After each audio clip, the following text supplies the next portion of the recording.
Ever wonder how a perfect sleeper commercial is made? Let us show you.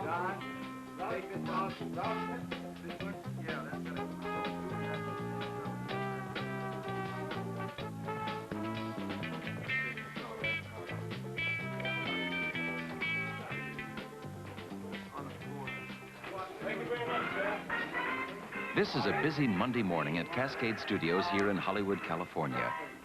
We're about to film one of two Perfect Sleeper television commercials starring Joey Heatherton.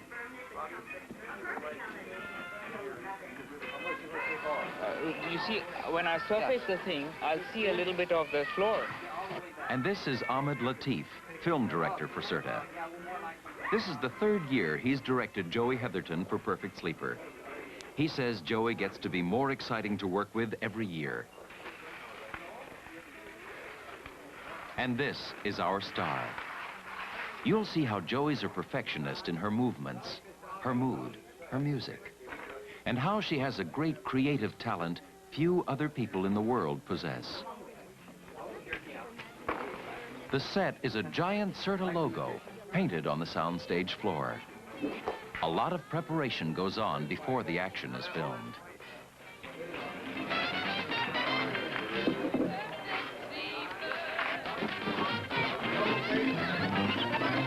Joey's ready. Crew members take their places. Let's watch her create her song and dance patterns around the Perfect Sleeper. Perfect Sleeper by CERTA. Hi, I'm Joey Heatherton. CERTA's Perfect Sleeper mattress is something great to sleep on. It gives you firmness and comfort. It's the perfect combination. You'll love it. Now, instead of counting sheep, you can count on a good sleep. Be a perfect sleeper. Buy a perfect sleeper, buy a CERTA. Woo!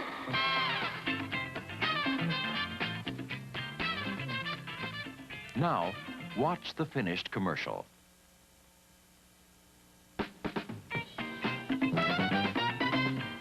Perfect sleeper. Perfect sleeper. Perfect sleeper by CERTA.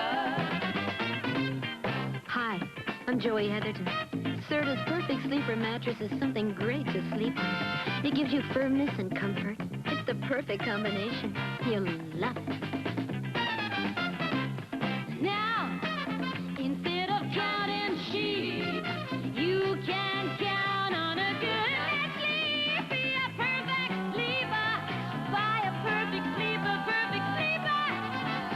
a CERTA. Woo!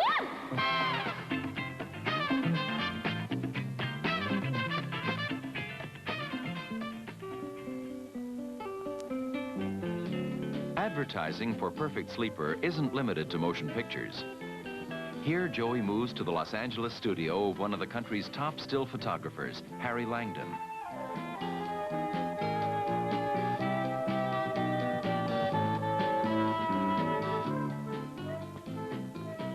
Many pictures are taken for use in national magazine ads, posters, mailers, and dozens of other pieces.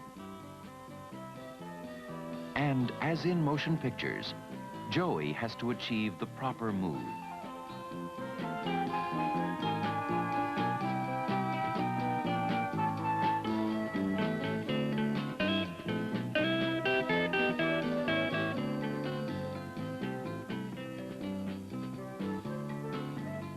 Hundreds of photographs are shot of Joey, but only a few are used. And all these still photos are created especially for use in Perfect Sleeper promotions and advertising. Now we're back at Cascade Film Studios.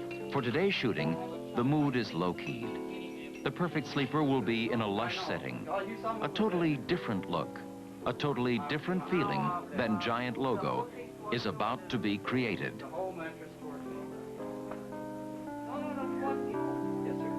The set is made up of these 10 giant mirrors. they will capture the beauty of the perfect sleeper. And this crystal chandelier will add highlights to the mattress. Now Joey's called for rehearsal. But first, there's a lighting check with the perfect sleeper.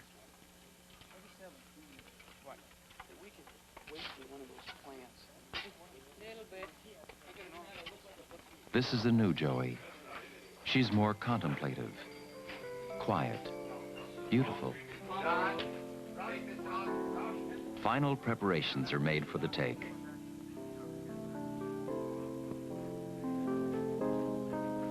Lights are set.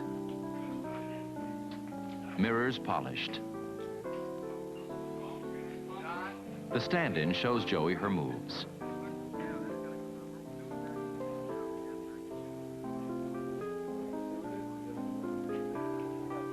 Still another lighting check. The chandelier is adjusted. Cameras positioned. And now, Joey, feeling the music, sensing the mood, sings Perfect Sleeper. Be a perfect sleeper. Buy a perfect sleeper, by Serta. Now, instead of counting sheep, you can count on a good night's sleep. Hi, I'm Joey Heatherton. The Perfect Sleeper mattress by Serta gives you firmness and comfort at the same time. That's the perfect combination for a great night's sleep. Firmness and comfort. You'll love it. Be a perfect sleeper. Let's take a look at the finished commercial as you'll see it on television.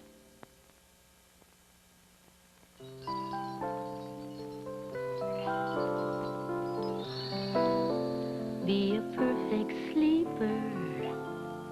Buy a perfect sleeper, by Serta.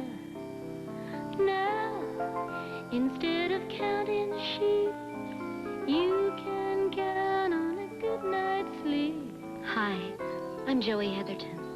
The Perfect Sleeper mattress by Serta gives you firmness and comfort at the same time. That's the perfect combination for a great night's sleep. Firmness and comfort. You'll love it. Be a perfect sleeper. Buy a perfect sleeper, by Serta.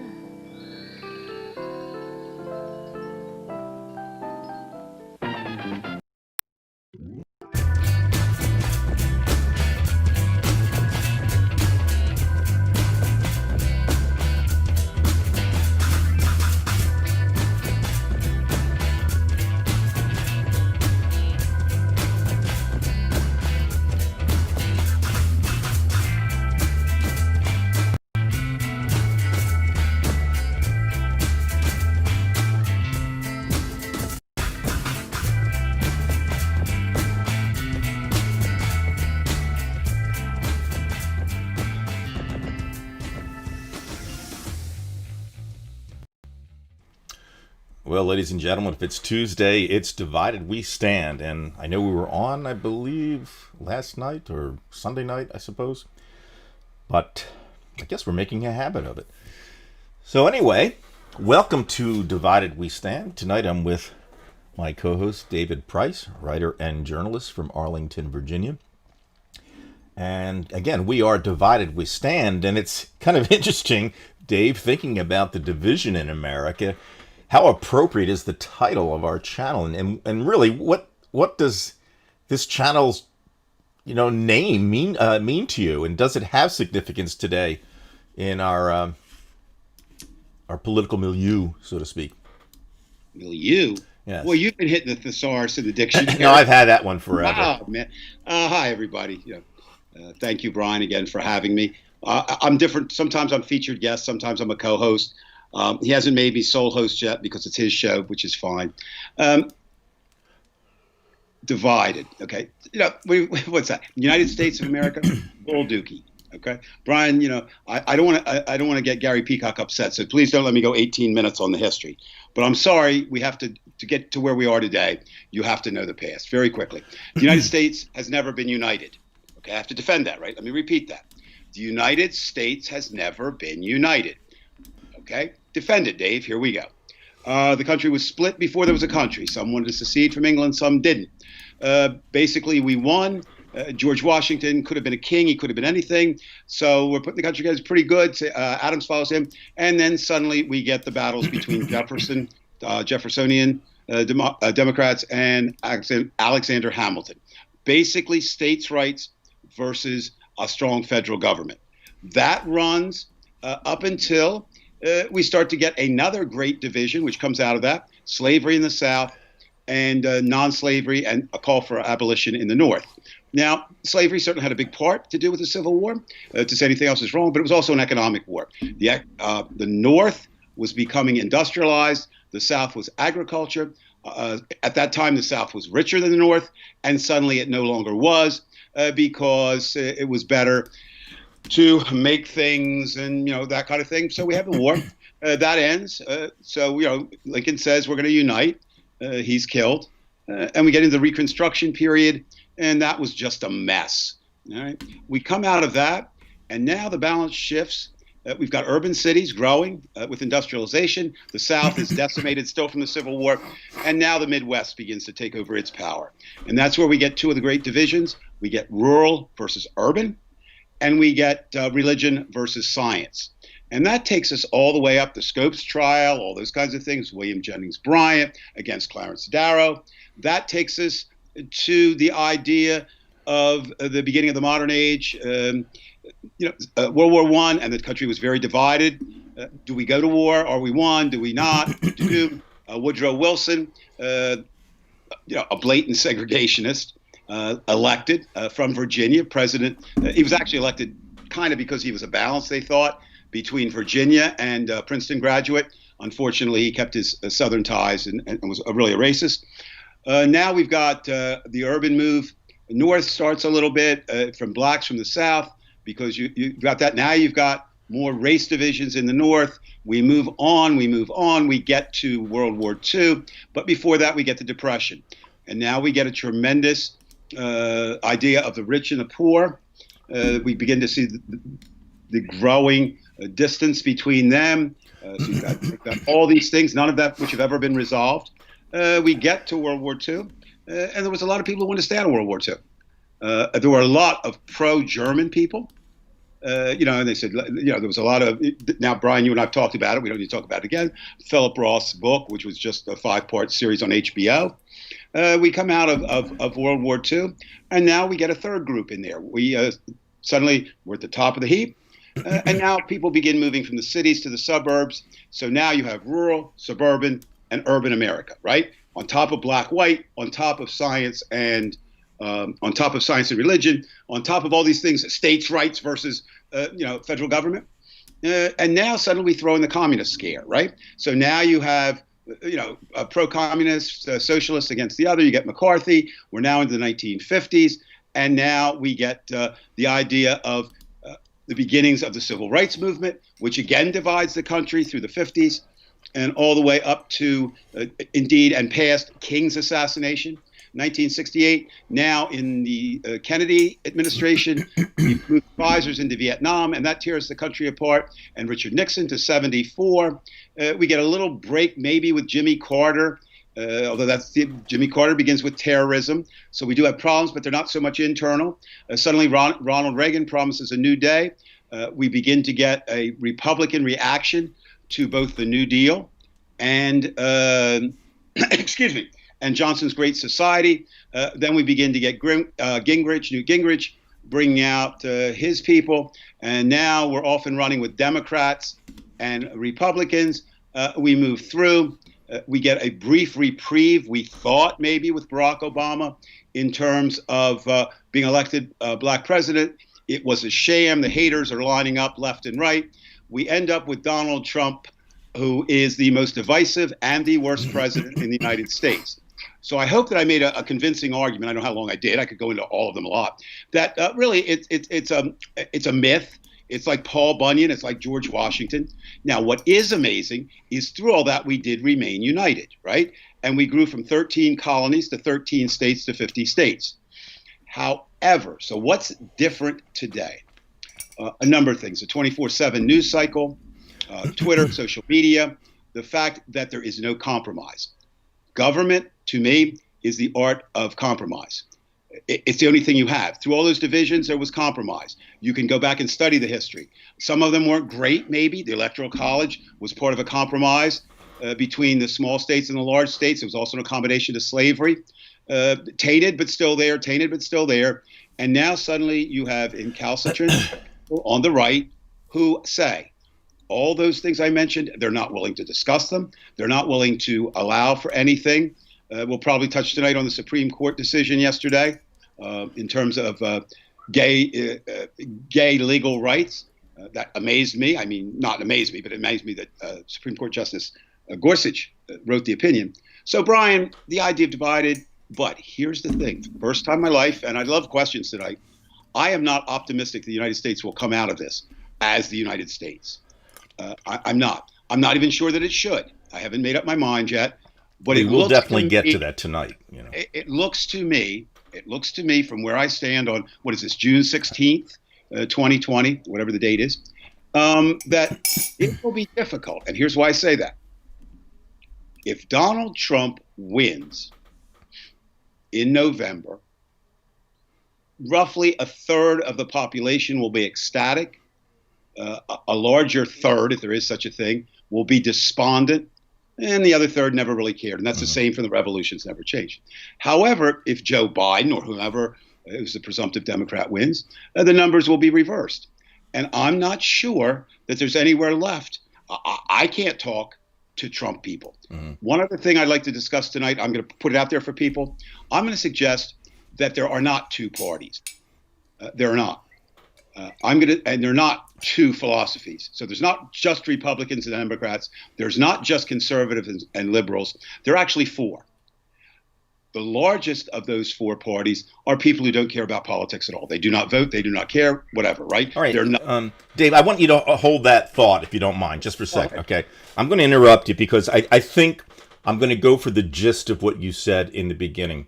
Okay. And what I'm getting from what you said is you have polarizations everywhere. Yeah, not just you're saying not just Democrat, Republican. It can be religious, non-religious, climate change, non-climate change. You could go all down the list, and we've got polarization everywhere. I guess where I'd like to go with this is that I am hoping that we will hone this thing down to one polarization. Because I certainly understand there is. Yeah, there is. I mean, there's polarization everywhere: urban, rural. Again, Democrat, Republican. Feminist, non-feminist. I mean, it goes all over the place. But I don't know where we go. I mean, we had this conversation numerous times, and you know this, and this is just within the liberal fold.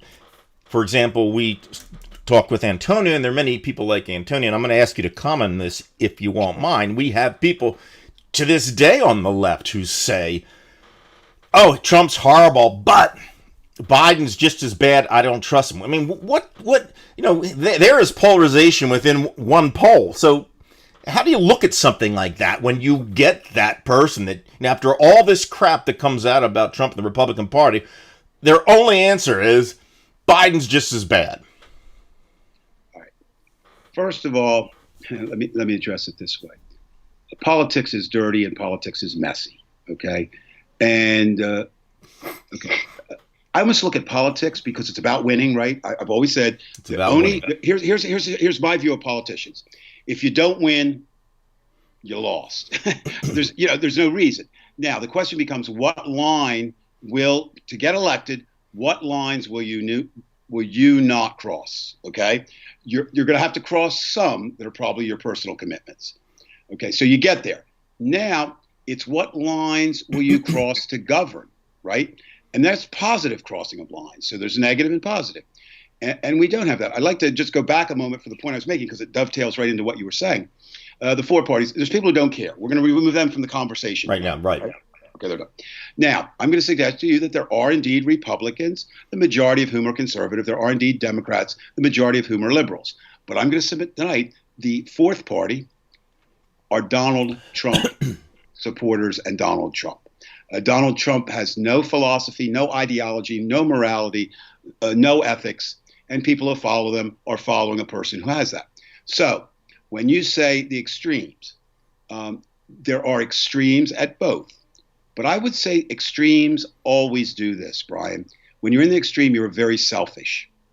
And that's why one of the reasons why government is not working. Is this what you're saying about the far left? I mean, for example, Bernie says vote for me. I'm saying about Democrats, any division you want to do.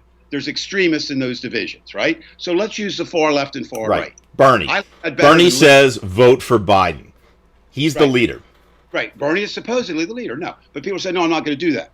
Well, what that says is if you don't follow your leader that got you there, it's saying you want what you want and damn everybody else. It can be on the left. It can be on the right. You can't be there in the center. And the centrists are gone. Again, people far smarter than I'm just finding the middle is going, Brian. Okay, listen to these terms. Middle class, we don't have anyone anymore. We've heard that, right? Right. Middle in terms of education, highly educated, lowly educated. Middle in politics, no centrists, right? Is that, and my question would be, can you govern from the extreme of either side? And the answer is no. Can you govern without compromise? No. Can you govern if you feel none of your rights or none of your interests are being served? Now, I will feel that way, quite honestly, not personally, but for those causes that I care about if Donald Trump is reelected. Now, I'm going to just stop you because I want to understand what you're saying. Go ahead. Because I have to, pigeonhole everything for myself. You're saying, obviously, that we cannot govern if you're going to remain, in your stance. So I think what you're positing here is that we're headed, if not already in, some type of civil war because, everybody has planted the flag. No question. Okay, what's the difference? Nobody's wearing a blue uniform. Nobody's wearing a gray uniform. Okay, it's not clearly distinct. It was pretty easy geographically, the North and the South, right? This isn't it.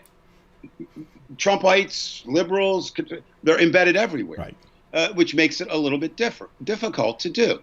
Certainly, California, Washington, Oregon, and Vancouver. We're going to next them. No, they share more in common across a country and than they do with any other part of the country. New Jersey, Delaware, New York, Connecticut, up to Massachusetts, that corridor. Do they share much with Idaho? Do they share much with Iowa? Illinois is kind of what I would call a split state. They have Chicago, which shares more in common with New York than it does with the Midwest, right? So what happens? Well, we do where we are now. You have gridlock in Congress, and we just go back and forth. Well, that's why I want to relate to even today. All of a sudden, you see the polls just going well in favor of Joe Biden. Trump knows he's in trouble on different levels. So all of a sudden, he brings up infrastructure. Now, you would think that that's popular with everybody, and it is. But it's just as you said, what's going to happen in the end if you come up with a bill? Let's suppose states like Idaho and Texas and Alabama, Mississippi, they want to have their greater share, when in actuality, most of the infrastructure that has to be rebuilt is in states like New York, states like New Jersey, states like Pennsylvania. And these are all generally blue states. So even with a popular bill, these things can't go through. But what's interesting, Brian, and you use those colors, you see them, CNN, and they all love them. And, right. Blue, we talk a lot on the show, and we will again tonight, about symbols. Blue has become a symbol, right? The color. Blue is blue. Red has become a symbol. Red used to be the Red Scare, red for communism. Right. I mean, I find that, or the yellow menace. But when you mix red and blue, you get purple. And that's what you have to do. Your government must be purple, your national government. It cannot be all red. It cannot be all blue. It cannot be the red holding up the blue. It cannot be the blue holding up the red. Are you saying that you have to meet in the middle? For example, if climate change becomes so existential in the next 5 years, and you're saying, well, you've got to be purple somewhere in between. Sometimes there is a right and a wrong. Oh, Brian, right. Of course. And I'm not saying you're not going to say that. I just need for you to clarify that, because people might take it the wrong way. No, and that's excellent. Here's the point I'm trying to make. And it applies to Biden, it applies to everybody. Okay. So right now we have two kind of sides, right? 97% of the scientists say that climate change is real, and you have those who don't believe in science saying it's not. That's one division, correct? Right. Basically, they're aligned. Most of the Democrats, for whatever reason, are saying climate change is a danger and it's here. And most of the Republicans are saying no because they're representing their states, et cetera, et cetera, et cetera. Right. All right. So here's my example of a purple solution to that. First of all, you have to agree it's there, right? Which you should with science, but you have to agree it's there. And then you say, okay, we can't shut down every polluter tomorrow in America. We can't. Okay. COVID, we can't even do that. But we can start putting on restrictions that within not 20 years, we could do that. Another way to do that with climate change is to say, okay, Republicans don't want to spend money unless they want to spend money. They want to spend money on war machines, right? You say, nope, we're not doing that. We're going to spend money. We're going to declare war on the environment, a good war, to bring it back. Right. So we're going to subsidize, instead of subsidizing car manufacturers, and this hurts me, cruise ships. I love to cruise. Airplanes, all these big things. Jeff Bezos's Amazon, he's brilliant, had an idea. He's making, I always have to put this in there, as of last count, $191,500 a minute. And by the way, can I know I'm not supposed to go into a different direction, but I'm going to digress because, I know you and Paul have talked about Jeff Bezos. And it's funny, the fact that he's hit the top in terms of money. You said he makes $100,000 a minute or whatever that is. It's not so much that. I'll be frank with you. I mean, I really I'm not a fan of Jeff Bezos, but the fact that he has, say, 82 trillion versus 45 trillion, well, billions obviously, not trillions, but the point is, I would be more upset with the CEO from Exxon than I would be from Amazon. So I think that the finger has to be pointed at those who are doing the most harm. However, Greenpeace and other environmental organizations, Mr. Bezos's headquarters is going to be here in Crystal City, where I live. Crystal City, Pentagon City. His building was up. And prior to the pandemic shutdown, we had two relatively large protests here, both environmental. Claiming that he was reneging on that. So again, and I'm certainly not going to sit here and attack Jeff Bezos tonight for what he did. He had a great idea, but I'm going to attack the people who do the tax structure. I am going to say that we need tax structure. So what do we have there? We have a group of people who happen to be Republicans saying the best way to get jobs, job creators, it trickles down. Brian, I'm going to say this. I believe it with certainty. The only thing that trickles down is when you pee on someone. And that's basically... Well, demand creates jobs, not rich people. That's number one. Correct. So it's a fallacy. Republicans get support from the rich. They draw their ranks from the rich. I understand that. But however, so to sit here, back to my point, just very quickly about is compromise. So a group of people have to sit down and say, okay, I don't want to destroy this phase of the economy, but I do understand that I do have children, I do have grandchildren. There's a commitment to the future. Again, it comes back, Brian. You can't govern selfishly. You can't because there is a future. I want mine today. Okay, let's pick up on another thing there along those lines. I joke about this, but I'm serious. If tomorrow, Brian, they said that the pandemic was gone, right? The coronavirus is gone, correct? Just say they did. I'm going to wear a mask as long as Donald Trump is in office because that's my MAGA hat. That's my anti-MAGA hat because he says he doesn't. Now, you talk about the ultimate in hypocrisy and you're going to follow this gentleman. Oh, it's not real. It's not. Oh, but when you come to my rally, which the only reason I'm having a rally is so you can make my feel good. I can see the adoration coming from you. Please sign this document that when you get COVID and you get sick, you will not sue me or the Republican Why Party. do you think there were? I mean, I know this might seem like a simple question, Dave. Right. But why do you think, and you know, as you say, you need to have some give and take, some compromise. Why do you think the Republicans became unassailable and intransigent? Because it did work. I mean, they've been ramming things down our throat. They got what they want on the Supreme Court. They haven't really lost much of late. Well, look at this. Republicans, I'm sorry.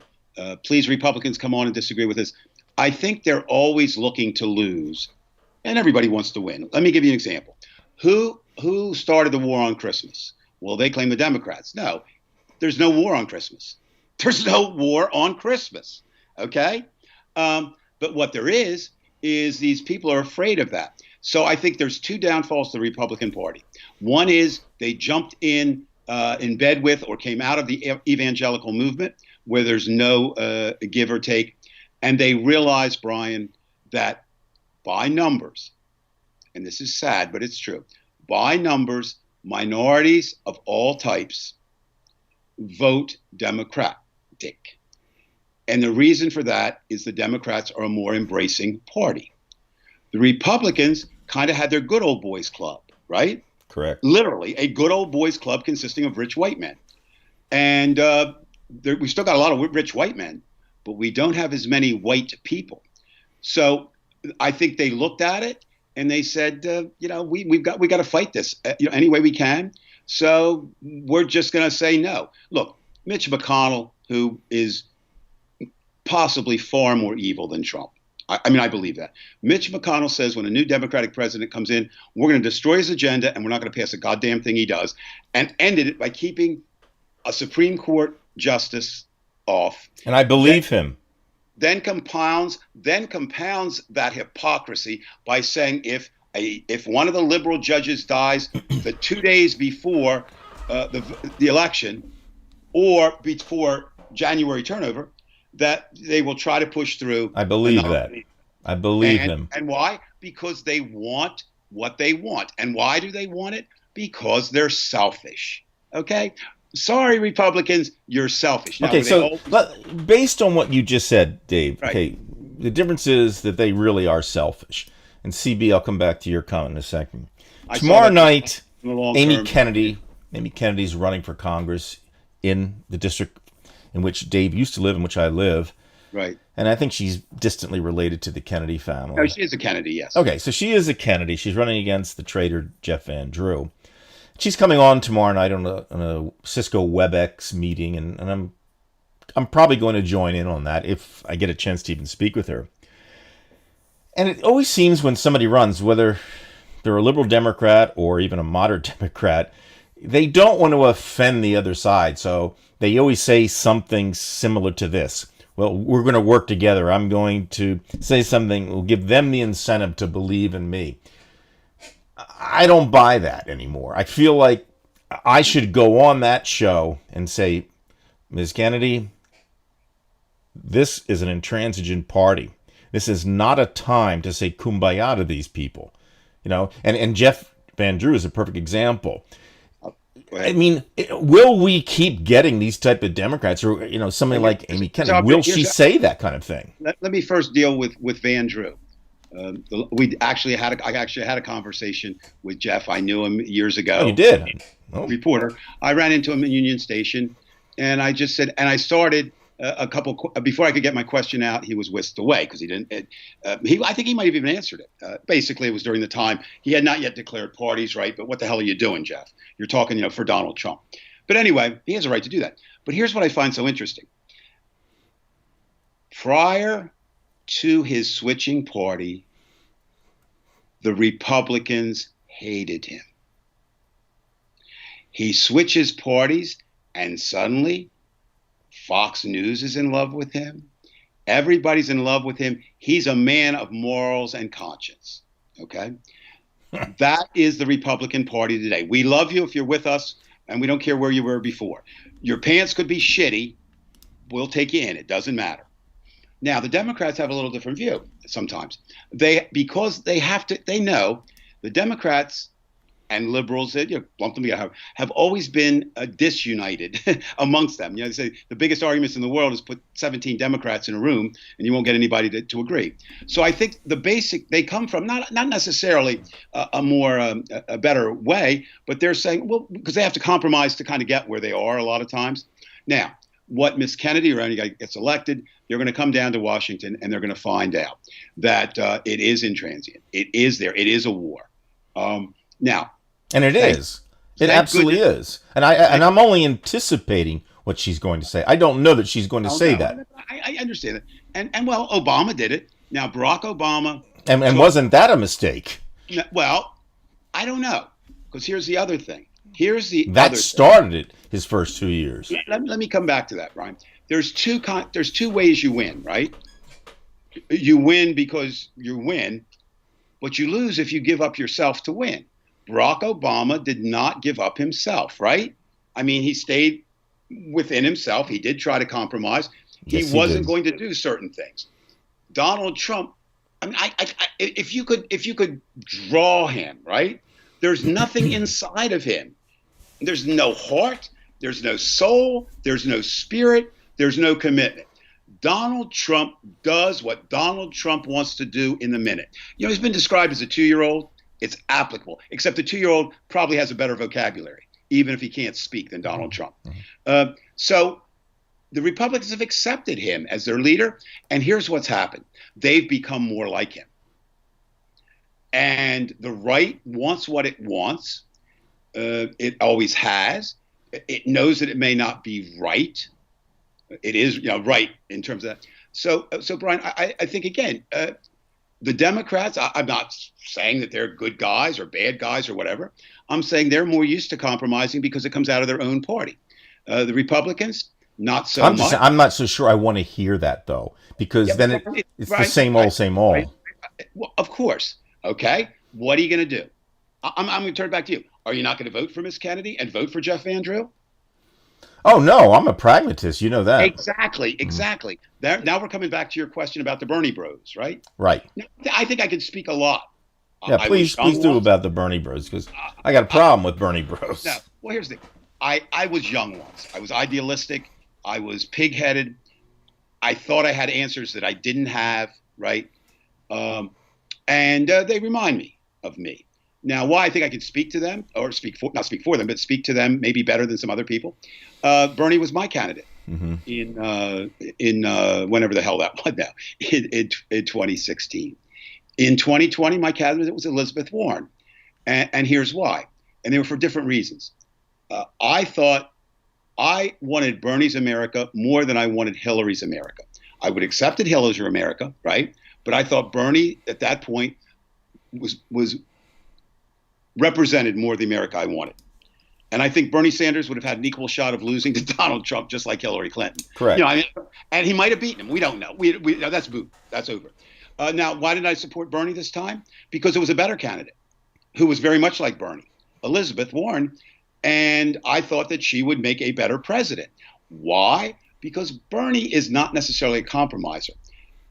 I think that Bernie, pretty much is sort of pretty set in his ways, but I like his ways, if that makes sense, because his ways are, let's break up the banks. His ways are, let's not lose the future to environment. Let's not have a 1% controlling the 99%. Exactly. Another polarization.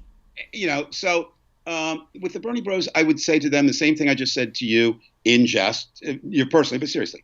Okay, so if you're a Bernie Bro, you have to ask yourself one simple question. Bernie didn't get it. I'm not going to get what I want this time. So do I think that Donald Trump will give me what I want? And the answer is no, unless what you want is more polarization and burn the country down, and that means you're moving toward anarchy. Okay? Or do you think Joe Biden will give you more of what you want? You say, well, not really. He's in the banks. Well, the question becomes, then look at the others. If you're a white Bernie Bro, look at your black Bernie Bro. Do you think that black Bernie Bro is better if Joe Biden is president, or is that black Bernie Bro better if Donald Trump is president? Look at your gay Bernie Bro. Do you think that gay man or woman is better with Joe Biden in office, or is it better with Donald Trump in office? and just go down Right. the list. Right. Look at your It girlfriend. means something. Look at your girlfriend. Now I know we're gonna get Joe Biden finger fucked a girl or finger fucked his a woman, but did he or didn't he? There seems to be a lot of doubt cast on her now. I'm going to say, but let's assume she did. Donald Trump said not only is he accused of doing it, he said, I love to grab him by the pussy. He said them. He endorsed it. Right, that's what I do. I was on the bitch, like whatever, those quotes. So again, it becomes a practical matter. Now, I have that, a Bernie bro to me who sits out this election is... Or votes third party, too. Don't forget. No, I will not say that. Third party votes, in my estimation, are always okay if you really believe in that third party. I mean, I can't, if you really believe in it. Well, then why would they support Bernie in the first place? If they wanted everything they wanted, you find your third party candidate and you go with it. I know, but what I'm saying is, I'm going to take that off the table. I am going to disagree with you on that. Yes, realistically, it is a third party vote, a vote for Donald Trump. Because Bernie, is willing to accept Biden. But Jill Stein wouldn't. I realize that. Bernie said, now, I'm not in Bernie's head. I don't know. But if I were to look and analyze this and were asked to write about it, I would say that there was no love lost between Hillary Clinton and Bernie Sanders. And I think Bernie actually felt he was, as some of his supporters, he wasn't set up. But that superdelegate shit was wrong. Absolutely. But it was the game. It was the game. It's like I don't want to hear anybody say that Donald Trump didn't win the election. Hillary Clinton got more popular vote. The game is not who gets the most popular vote. The game is win the Electoral College. So I don't hold much. What's the saying? Hold much truck with that. What I would say though is if you really believed in Bernie, and Bernie says vote for Joe Biden. Now you're going to say, no, I wanted Bernie for my president, but now he's not doing what I want him to do, so I'm going to not listen to him. That's really what you're saying. Right. And now the difference on the Republican Party. Now all of a sudden he doesn't make any sense. Right. Because now he's acquiescing to the 1%. And what's interesting on the Republican Party, how many elections has Mitt Romney won? A lot, right? I mean, governor of Massachusetts, right. all over the country. At those levels, he's won. Yeah, right. His father, etc. A lifelong Republican, but the moment he even breathes something against Donald Trump, the whole party comes after. Absolutely. And what I'm saying is, it is not the Republican Party. They're not conservatives. They are in the cult of Donald Trump. And is the best way to defeat that to try to become purple, or is it just, hey, what we're doing on this channel, we're going to just divide the line? There's a difference. You govern purple. You may not be able to win purple. Right. Now, Biden is someone who has a history of being able to compromise. Okay? And that's one of the reasons why I think, again, this is a difference. The Democrats, for the most part, have looked on compromise as a positive. They're not going to give away the farm. Republicans look at it as a weakness. Let's look at, and that's another thing. What do you determine? What do you determine as strength or weakness? I'm going to say the weakest president in history was Donald Trump. They're going to say the strongest president in history was Donald Trump.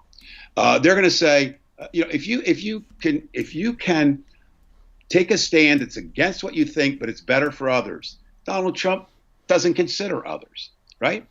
Donald Trump is a bad leader because we've talked about this last time. I think this. Donald Trump would like to be a dictator. There's no question in my mind. Right. Donald Trump is acting on authoritarian and fascist dreams. He probably doesn't dream about Stormy Daniels or Melania. He probably dreams about being as powerful as Putin or someone else at night. The problem is Putin not only has he lines, Putin doesn't stop. Donald Trump, Putin's bright. Okay, let me do it this way. Intelligence, brightness, and evil are more dangerous than stupid and evil. Right, which makes Donald Putin Trump more is dangerous. stupid and At least to the Russian people, he's far more dangerous in comparison. Well, he can lock it down. He's changing the Constitution. Yeah, well, Donald Trump would try here, but he would try. Now, there is no. I also dismiss this Donald Trump dictator stuff because I don't think he's powerful enough to. Would he want to do it? Yes. And here's why I feel very comfortable doing that. You can con a lot of people, but he ran into somebody he can't con, and that was the top of the military. He told them to do something, and they said, go fuck yourself. Not in those words, right? Right.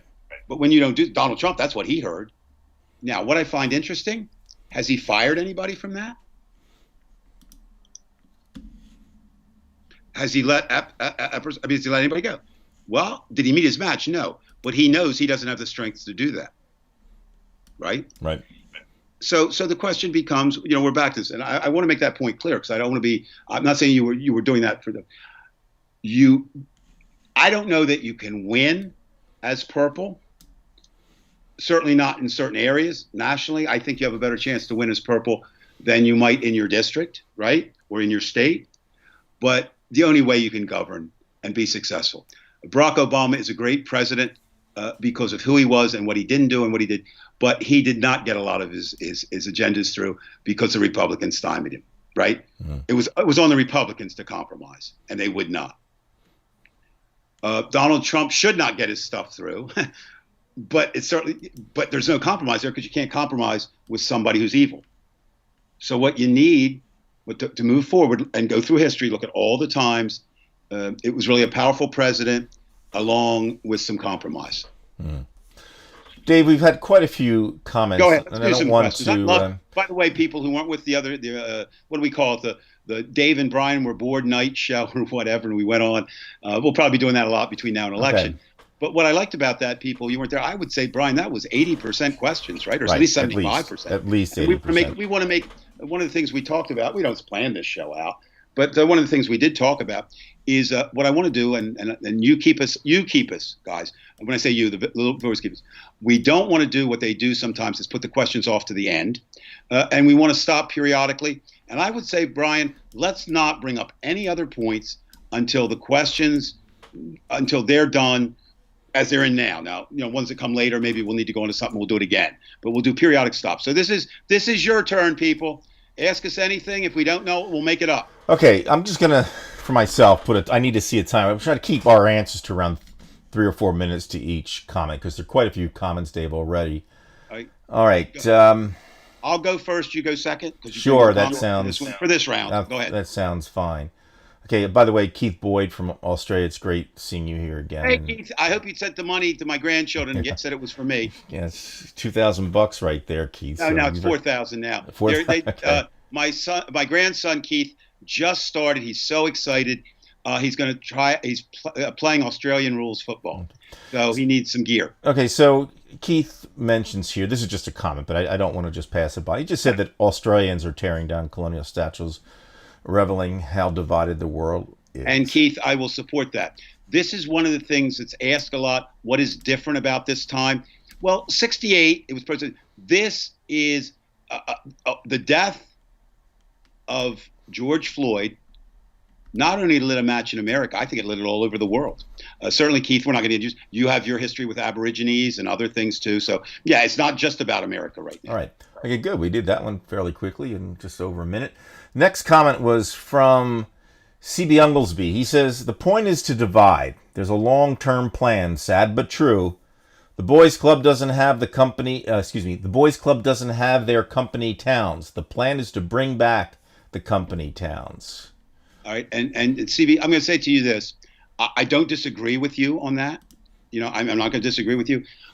First of all, the only question I would have, and when I look at Republicans and to a certain extent Democrats, they're not very united because each one wants the largest company town, right? Mm-hmm. I want the oil town. They want this. There may be some disagreement there, but what does happen? Look, here's the thing: the way I look at it. We are in a new time. Technology and information, and I'll use Bitcoin as an example, right? People don't even know what it is. The Bitcoin is the money of the realm of the technological and informational age. Mm-hmm. So company towns, you don't need company towns anymore. And the Republicans are too dumb to know that. You need worldwide towns, right? Look at the companies that are working from everywhere. Big cities are in trouble. For a lot of reasons, but one is they're not going to be able to fill those buildings. They're not going back here, and Boeing's not going to send everybody back. PBS is not going to send, and that's just this little paves here. So I'm not disagreeing with you, but I think their plan is flawed, and a flawed plan is hard to bring back because those company towns are gone forever. Company towns imply somebody kind of making something and can control the people. You can't control the information. You can't control the technology. You don't even need to be in one location. All right, that was great. So we were under 3 minutes for that, for sure. A quick comment here from Sandy. Now, she's in her car, I believe. She is listening to us, and she makes a brief comment here. But she says, there are covert evils and overt evils. Absolutely. Now, my question is, Sandy, it would be interesting if we were talking together, which one is worse? I'm going to say that if I had to pick, and it's hard to pick, and again, let me preface that by saying it's each individual evil, right? Mm-hmm. But if you said overall, Dave, you're going to go with covert or overt. Covert is always worse because covert implies that secret, you might know about it. An overt evil, you know about it and you can fight it. Let's get back to the gentleman before who had the secret plan, or maybe the secret plan. That's an example of covert evil because it's being done behind closed doors and we don't know about it. So, yes, I think she's right about there are two, Sandy. You're right about that. And again, I'd love sometime, if you don't do it while you're driving, but if you want to come on the show, I'm really interested in that. I like to follow up on that. I just said that off the top of my head. Right. So and I think I'm right. I'm going to add in my point of view on that. I really don't know the answer to that because on one side you can say, well, if somebody's doing it covertly, they must have some fears and maybe they can be malleable.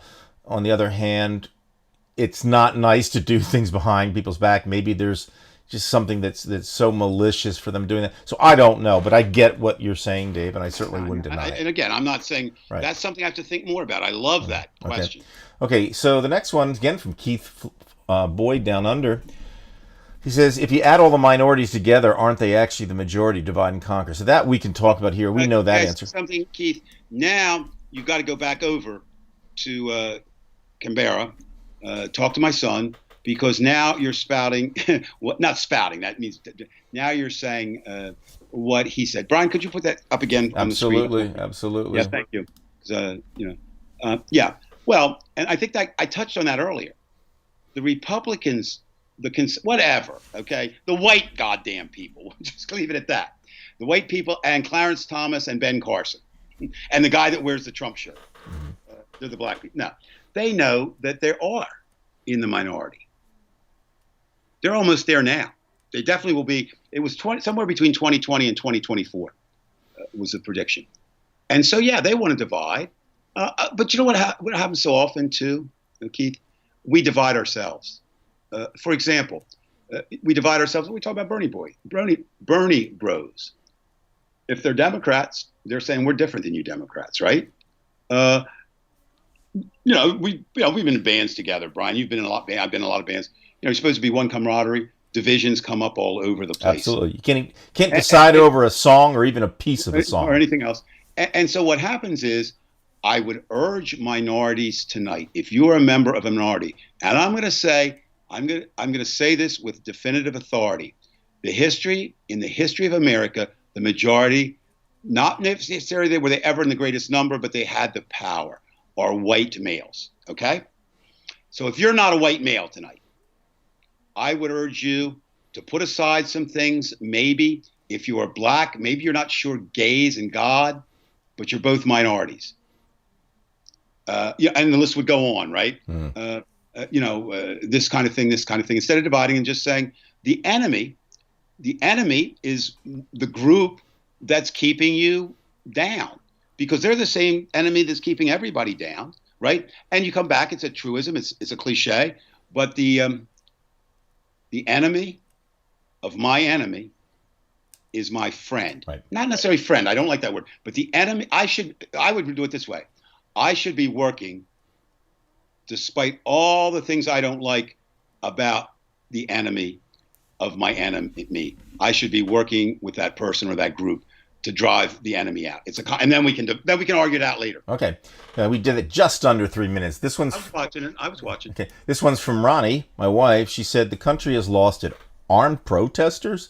This is a result of the last 4 years. Have not seen the news in 2 days, and it seems like the country has lost control. And I assume Ronnie's just really talking about what happened today, where some armed militiamen or whatever in New Mexico went off. Okay, here's the thing. Look, the armed vigilantes are bullies. So you got to stand up to the bullies. You have to. I'm very impressed with the job Governor Whitmer has done in Michigan, standing up to him. She did the right thing, by just kind of pulling it away, and there's a time to stand and fight. But what happens is, I'm going to come back to something I say, but I say this. Look, let everybody who's armed in America join together and form an army tonight. Bring all your guns. Bring them all. Bring everything you got. And then we declare them the enemy and let them beat. We'll even make it fair. We'll either just send the Army, the Navy, the Air Force, or the Marines. They can't defeat any of them. Right. And by the way, I don't know if you saw the scene, though. You had these guys who took the shots, and they were on the ground, the asphalt, and their ass was taken care of by some special op force or whatever. And which just goes to show you they were like, I give. Well, I think they're also playing. I think they're also playing the odds of a racist country. They believe. Not, it's interesting. Please, if you are a vigilante, gun-toting, racist, or someone out there, have them call in. I want to talk to them. But this is the thing. They're playing the odds. And it's not a bad odds to play. America has treated white criminals different than it's treated black criminals. Okay? So they're saying, and what do they say? They saw it happen in Michigan, right? Now, they didn't really win because it wasn't a win-loss situation. And they're emboldened. Put them up against any armed force in America, and they're done. Right, and no mercenary force has ever won a war. The funny thing is, I only have 35 seconds. Mm-hmm. Again, I'm going to change it a little bit, Brian. If you have 1,000 guns in your home, you have 2 hands, you can fire 2 hands. Let's say you trained your legs for 2. And let's say your penis is really long and it's good, and so you fire 5 weapons at once. All I need to do to beat you is have somebody with 10 weapons, and you're done. That's 10 people with 1 weapon versus your 5. So it's a ridiculous idea to say that you can defend your home. I understand that, but you cannot defend against an army. Right.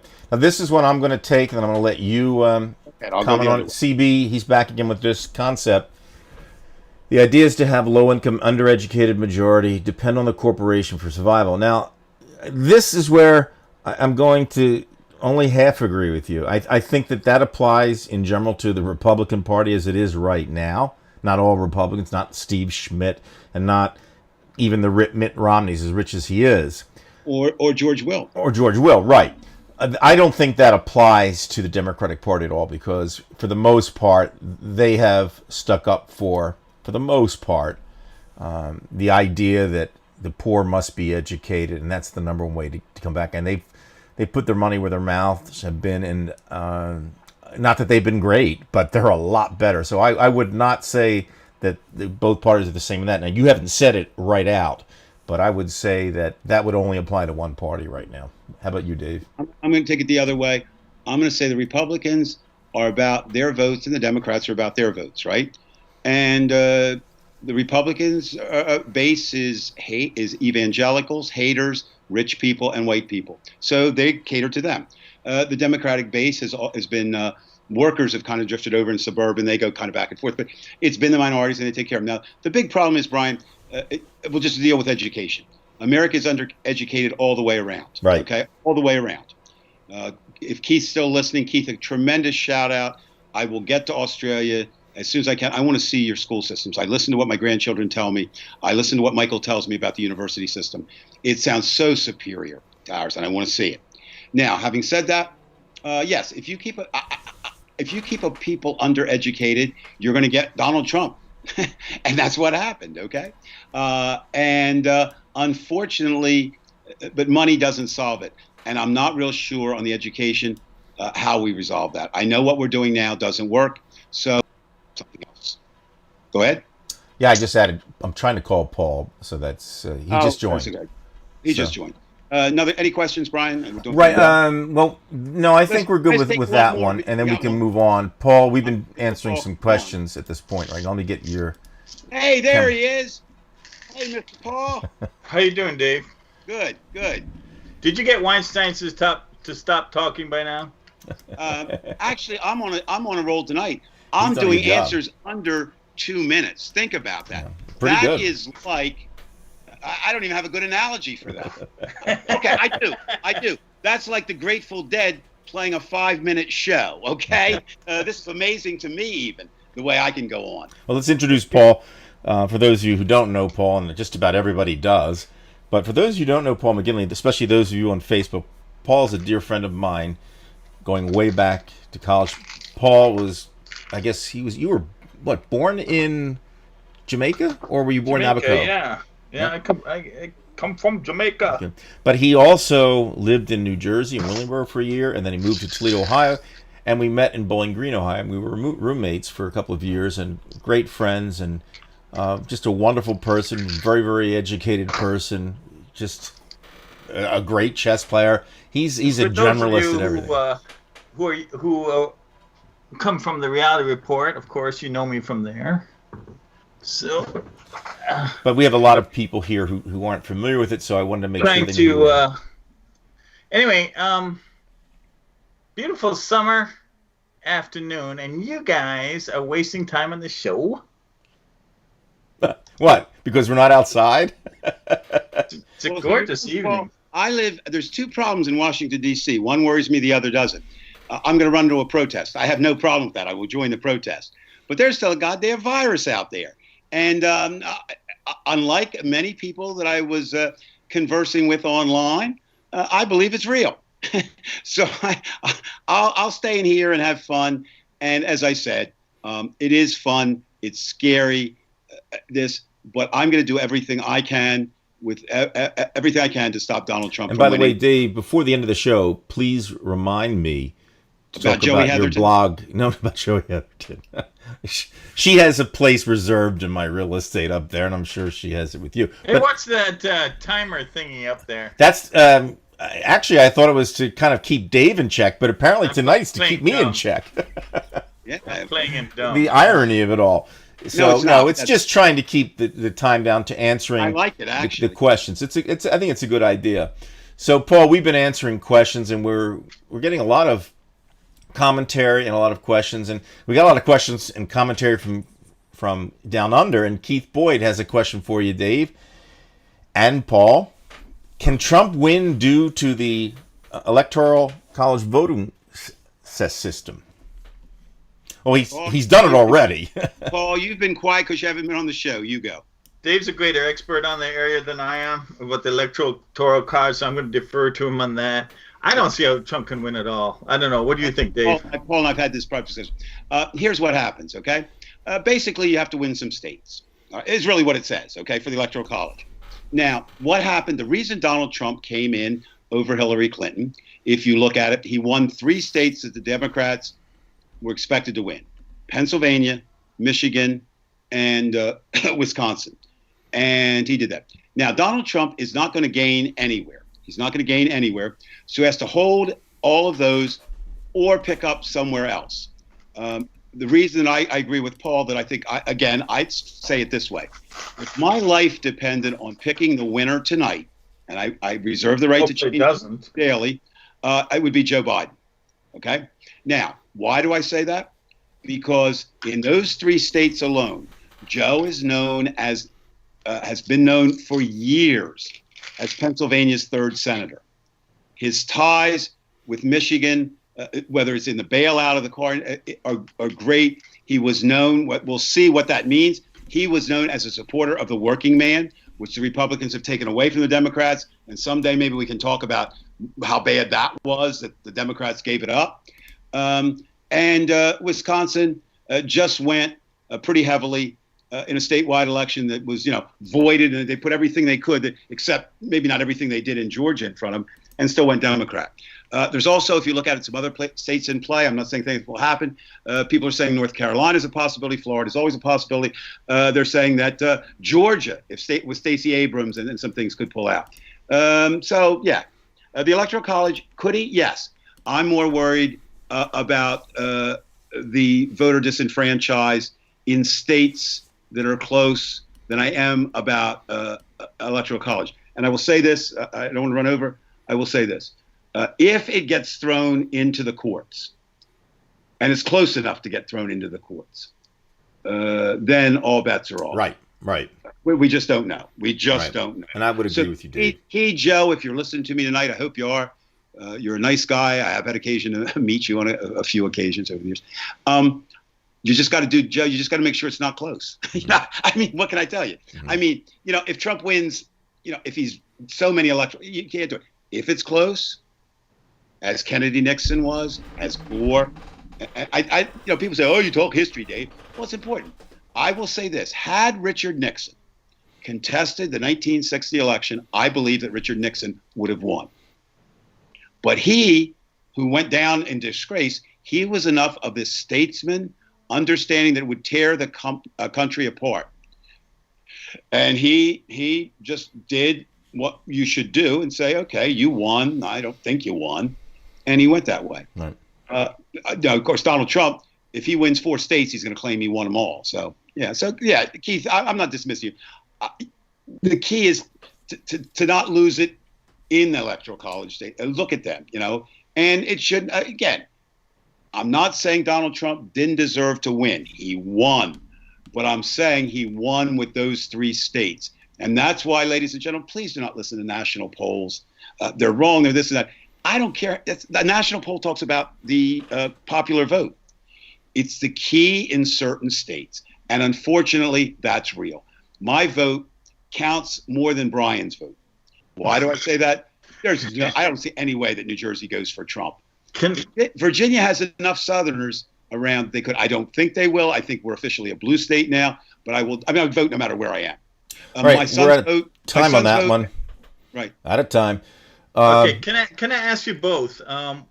We realize that this is a conservative-dominated Supreme Court. What are your thoughts on the ruling regarding the LGBTQ legal equality ruling?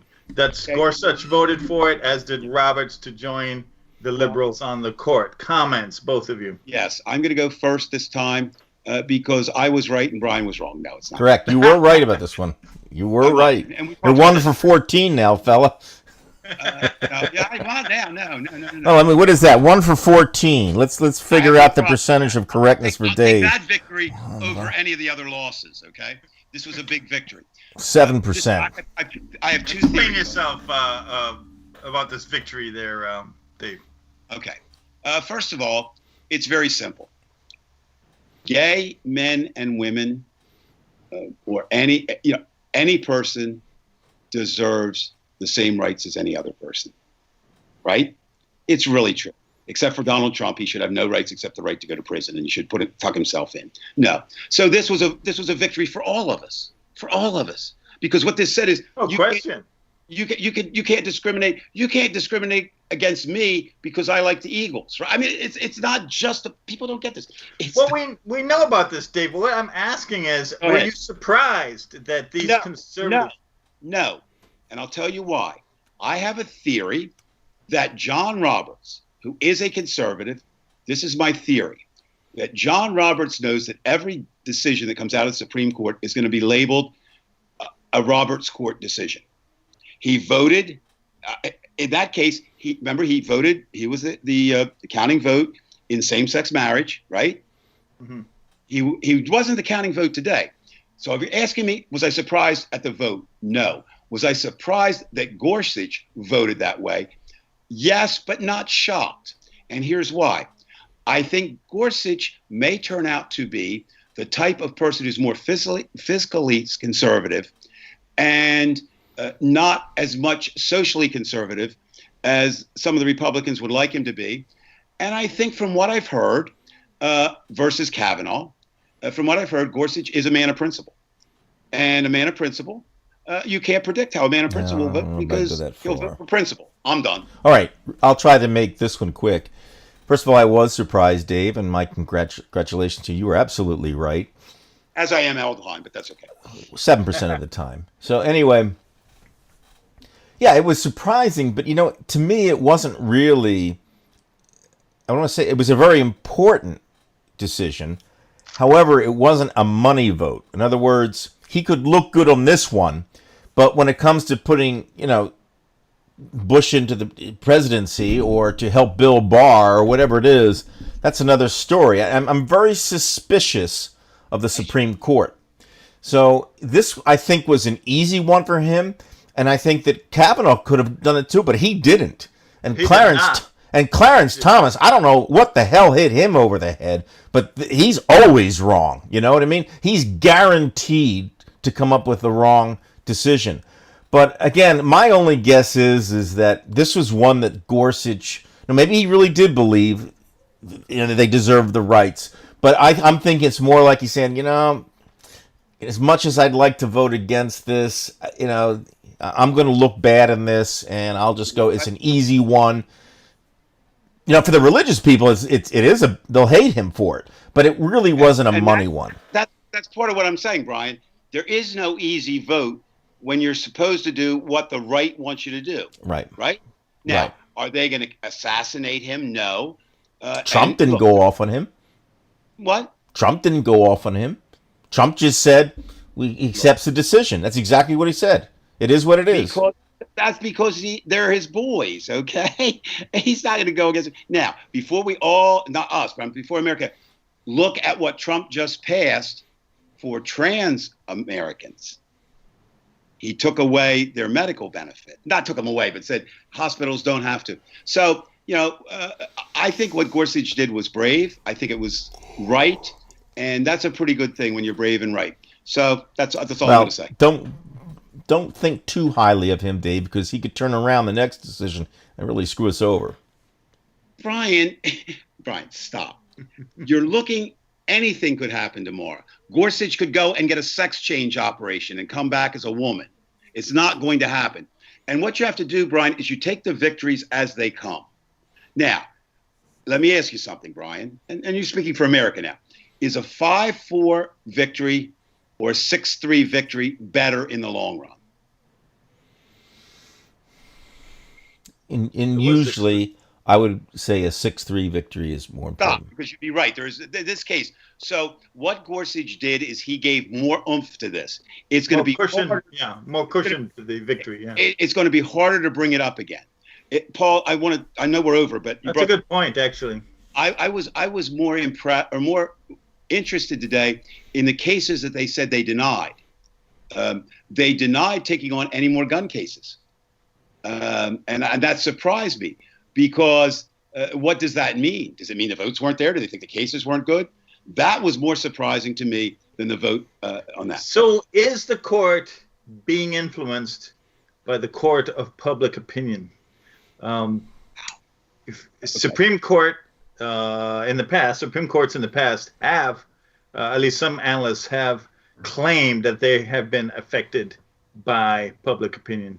What do you guys think? Well, Dave, you've said yourself, in essence, that's what you're saying, Dave, with John Roberts, because you're saying he has an image. So, if he's more worried about his image than doing favors. Oh, my God, Brian, you said image in a bad way. There's a good image, too, Brian. Image is not necessarily a bad thing. And I think, you can be good and have an image, and you can be bad and have an image. I think, Paul, to answer your question in a short version, of course they are. I think the other thing is that, and I haven't met them all. I've never been to a party with them. I have sat in on Supreme Court sessions. I have heard a number of them speak different places. Kavanaugh's been at a lot of parties. I've gotten the impression that whoever they are, they take their duties very seriously. I really do believe that. So it's naive to say they're not part of the party, but I think sometimes, and history is full of that, of people who've gone against the party. And why have they gone against the party? There's only two reasons. Either they thought the other side, three. They thought the other side was right. They did what you suggested, Paul, and a lot of other analysts, and I think there's some truth to that. They looked at public opinion, or they just couldn't justify taking the position that they were expected to take. You know what I mean? So I don't care why he voted for it, and that's not your question. I don't care if he was influenced by public opinion. I don't care if he really thought it was right, because when it's said and done, that is, the Supreme Court voted 6-3, that gay men and women cannot be discriminated against at jobs, and they were being discriminated against all over the country in different places. And that is now the law of the land, is you can't do that. Well, I'm certainly looking at it as an optimistic development, that it seems that our Supreme Court members are aware that the streets are full of protesters, that the people have lots of grievances, and also it shows a certain professionalism on their part, that they are just not toadies to Trump or toadies to the Republican side of things. I find it a very good, very, very good development here. Although one has to be aware of what Kavanaugh did. Thomas has been in the court for a long time, but we can see where Kavanaugh is going. And notice none of us, it's interesting, none of us are talking about that third judge. Alito? Yeah. Yeah. Well, he's like Thomas. I'm not either. I'm not pointing out. So why aren't, I mean, I don't know. I'm going to have to look at that. Why do I have a certain animus toward Thomas? Yes. I think he's been a useless Supreme Court judge. I don't think he's contributed anything to the court. Not because I'm against him. He just hasn't. Yeah, he's going to go down in history as one of the ciphers of the court, really. Right. Kavanaugh, I'm sorry. My personal opinion, not based on the charges, my personal opinion of how he conducted himself in his hearings, he is not a fit temperament to be a Supreme Court judge. Okay? Now. Just that one divisive moment with Klobuchar and Kavanaugh shows you how he was tempestuous. He was like a little child having a tantrum. And Paul, I think you said something very important that I want to repeat. Sometimes I think professionalism is overrated. I suppose act professional, but the court really should, and they did. And again, I can't think of anyone I was more probably philosophically opposed to on that court in my lifetime than Judge Scalia. And he's the one that I had the most contact with. I heard him the most times. I got a chance to ask him a couple questions over the years. And Judge Scalia, interesting enough, he was not of one switch. Do you realize he was the judge that was the strongest in favor of the First Amendment? And judges, that's not just they're human. Again, we want them to. We're just like everybody. I want them to vote what I want them to vote, right? Well, that's not good, because if they do that, they're going to vote for somebody else. I mean, I think they do look at it, or often look at it, and you put on those robes. For anybody who hasn't been in that Supreme Court, it's pretty damn impressive. So is it fair to say then that selection of Supreme Court justices is not such a simple thing as one party puts in those expected to favor that party? I mean, it goes beyond that. Yes. And I'd like to answer it this way. Okay. They are different. There are 9 people on that court who are different from everybody else in the world because they're on that court. They spend the most time with them. They share. Again, I'm big about personal things, showing things. Judge Scalia's best friend on that court was Ruth Bader Ginsburg, and Ruth Bader Ginsburg's best friend on that court was Anthony Scalia. They shared some interest going in. They shared an interest in opera. So they said, let's get a box together, right? And they had a box together at the Kennedy Center. Scalia said, I think you need to know how to fire a gun. And so he took Ruth out. I mean, can you imagine little Ruth? Yeah. But so it begins to blend. You know what I mean? It psychologically, I think if you're with those 9 people, you're maybe not as sharp to them as you would be, if you're a Republican to a Democrat you didn't know. And it's a different kind of power. And you have to remember that while I'm not a big fan of for life, but here's an interesting thing, guys. I did not know this, and I do want to share this. And please, I read it this week. It made sense. I'm going to accept it as truth. If anybody knows differently, please let me know. It does not say that you're appointed to the Supreme Court for life. It says you are a federal judge for life, now assigned to the Supreme Court. So you could move judges around, or you could put in a kind of term limit that would say for 15 years, 20 years, you serve, that would probably be better than moving somebody arbitrarily.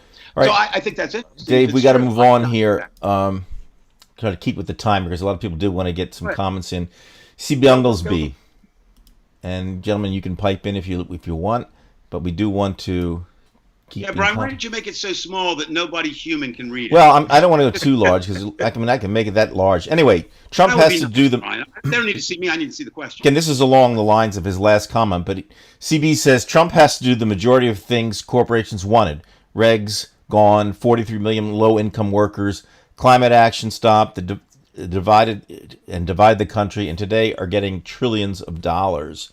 So I think that's kind of along the lines where he's controlled by the corporations. That's what he's saying. And again, I apply that more to the Republican Party. I would say this. What is done can be undone. Now, it's not as easy. So I want to address kind of something that concerns me, which I never thought it would. America's standing in the world. But if I really believe it is this one world kind of unity now, it's important. I don't want us to be policemen over there. I'm not saying that, but we need to be part of that. We need to be in the World Health Organization. We need, Trump just says, I'll run it alone. And that's not America. You can't do it today. Mm-hmm. Maybe you could up to 1914. World War I said you can't do it this way, and we can't. And it's only more so today. Mm-hmm. So this idea that, I think Trump's America, it's just not feasible. And people want to go back to it. Well, you know what? Until we get a time machine, we're not going back to anywhere. We're going to go ahead. So I'm certainly not arguing with this. And I think people are saying that. And I think they're saying also out in the street, Paul, I think, you were kind of alluding to this. I talked about this. Do I think it's different? Yes. Was I in the street in 1968? No, I was in the street in 1969. That was the first time I went out there. And so I've been going out periodically, and this is different. We're not going to talk about it tonight. I would like to sometime, though, the three of us and anybody else come on, A, do people believe it's different, or am I alone thinking it's different? And we're not going to talk about it tonight. And secondly, then what makes it different, and why is it different? And we can talk about that. Go ahead, Brian. Right, no, I've already kind of stated it, so it would just be redundant. CB knows how I feel about that. I would agree with what he's saying. I mean, he's doing what the corporations want. He's also doing what he wants. But I'm sorry. Paul, do you want to add anything to that? Yeah, absolutely. Is he doing what the corporations want? Right, he's saying that Trump's basically done what the corporations wanted. Right, but with Trump's case, it's a little different. He is setting the bed for his future business interests by working with these corporations. It's not just any corporation, I think, with Trump. There's a large personal element that I would claim larger than most other presidents or other people in his position. I think he's setting the stage for his family's future business interests, and himself. Trump is probably the most personally selfish president I have ever during my lifetime that I have witnessed. I'm going to play your card and say he might be one of the most personally selfish Americans alive today. Right. Just from a president's standpoint, it's hard to think back someone who really brought their own personal interests to the office and virtually exclusively serve those ends. Certainly doesn't. I try to think of a parallel. I can't. Well, I'll tell you what it does. It certainly doesn't put him anywhere near the greats. George Washington did not do that. Abraham Lincoln did not do that. FDR did not do that. Grant had a corrupt cabinet, but it wasn't him. Correct. It was his cabinet. I don't think there's any question about that. And then there's the New York group. What would they call the Knickerbockers? Oh yeah, and Tammany Hall was the local. Tammany Hall, yeah. I mean, there were those types as well. But the other thing is, I think there's some reason to be pessimistic as long as Trump is there. 4 more years. I'm going to quote somebody I do respect, and I ask her this question directly, Madeleine Albright, and she's actually. She has a sense of humor. She doesn't come across. I mean, you wouldn't, think about her, And we were there, and I said, let's play a hypothetical game. Suppose we had a leader. This would never happen. But suppose we had a leader who really didn't care about any foreign entanglements. Is that a good thing? And can America survive? And here was her answer, ladies and gentlemen. Now, Trump supporters are going to dismiss Madeleine Albright. How the hell you dismiss her, I don't know, but they're going to do it. But here's what she said, and this did give me pause for concern. This was two years ago, I guess, basically. And she said, yes, we can survive 2 more years of Trump. She said, I don't think America in the world can survive 4 more years. She wasn't talking about America imploding. She was talking about, America's status. We're the glue for the rest of the world. And also just the idea of, there's a lot of people, I get this from my son, who travels literally all over the world. And, it used to be the questions Canadians would ask when you travel, what the hell is wrong with you, your guns and people? Now they're saying, what the hell is wrong with you, elected Donald Trump? But they're saying, we're not sure now. We don't know if you can trust you again. America, who we believed in, you were crazy enough to elect that guy. But that can be undone with another president. Now, a lot of people disagree with me who are on our side. They think some of the things Trump has done are irreversible. I don't see it that way. Okay, we're going to move on, Dave. Got to keep going here, so I'm going to cut you off, and I'm sorry being the bad boy here. I'll get my... And you guys can pipe because I've said a lot here, but this is Chad Mansfield. Hi, Chad. Chad says a vote for Jill Stein was a vote for Trump in 2016. A vote for Jesse Ventura, if he runs as the Green Party representative in 2020, is a vote for Biden. Thoughts? Yeah. Hey, Chad. By the way, if anybody wants to follow a really clever Facebook page, follow Chad's. He must have had a great English teacher. I don't know who that would have been now. Yeah. Okay. 2 things. Number 1, you do have the right to vote for whomever you want. I would say this: anybody who votes for a third-party candidate is voting their conscience not to win. They have to know their candidate is not going to win. Now, who does it help? Who does it hurt? I'm going to say yes. That the votes for Jill Stein hurt Hillary Clinton. I think that's very clear. But with Ventura, I think I'm going to agree kind of with Chad in a weird way, because I think people who would vote for Ventura might be also people who would vote for Trump. Very different characters. But yeah, Chad, I think you're onto something. Like, again, I really do. I need more time to think about that, but that's my short answer. How about you, Paul? I don't know. I don't see how, but again, that's not my specialty area. What about you, Brian? Well, as he says here, is a vote for Jesse Ventura in 2020 is a vote for Biden. Well, it's a vote against Trump. I mean, right, and that's what he's saying. It's a vote against Trump. Yeah, look, every right. What I mean, let's talk for a second about Jesse Ventura. He's no picnic either. He always comes across as this. Don't talk about Jesse the Body. He was great as a wrestler. He was great as a WWF. And who was his boss? Vince McMahon. Great guy, huh? Dave, rumor has it that your old nickname was the Body. That's right. Well, no, actually, you've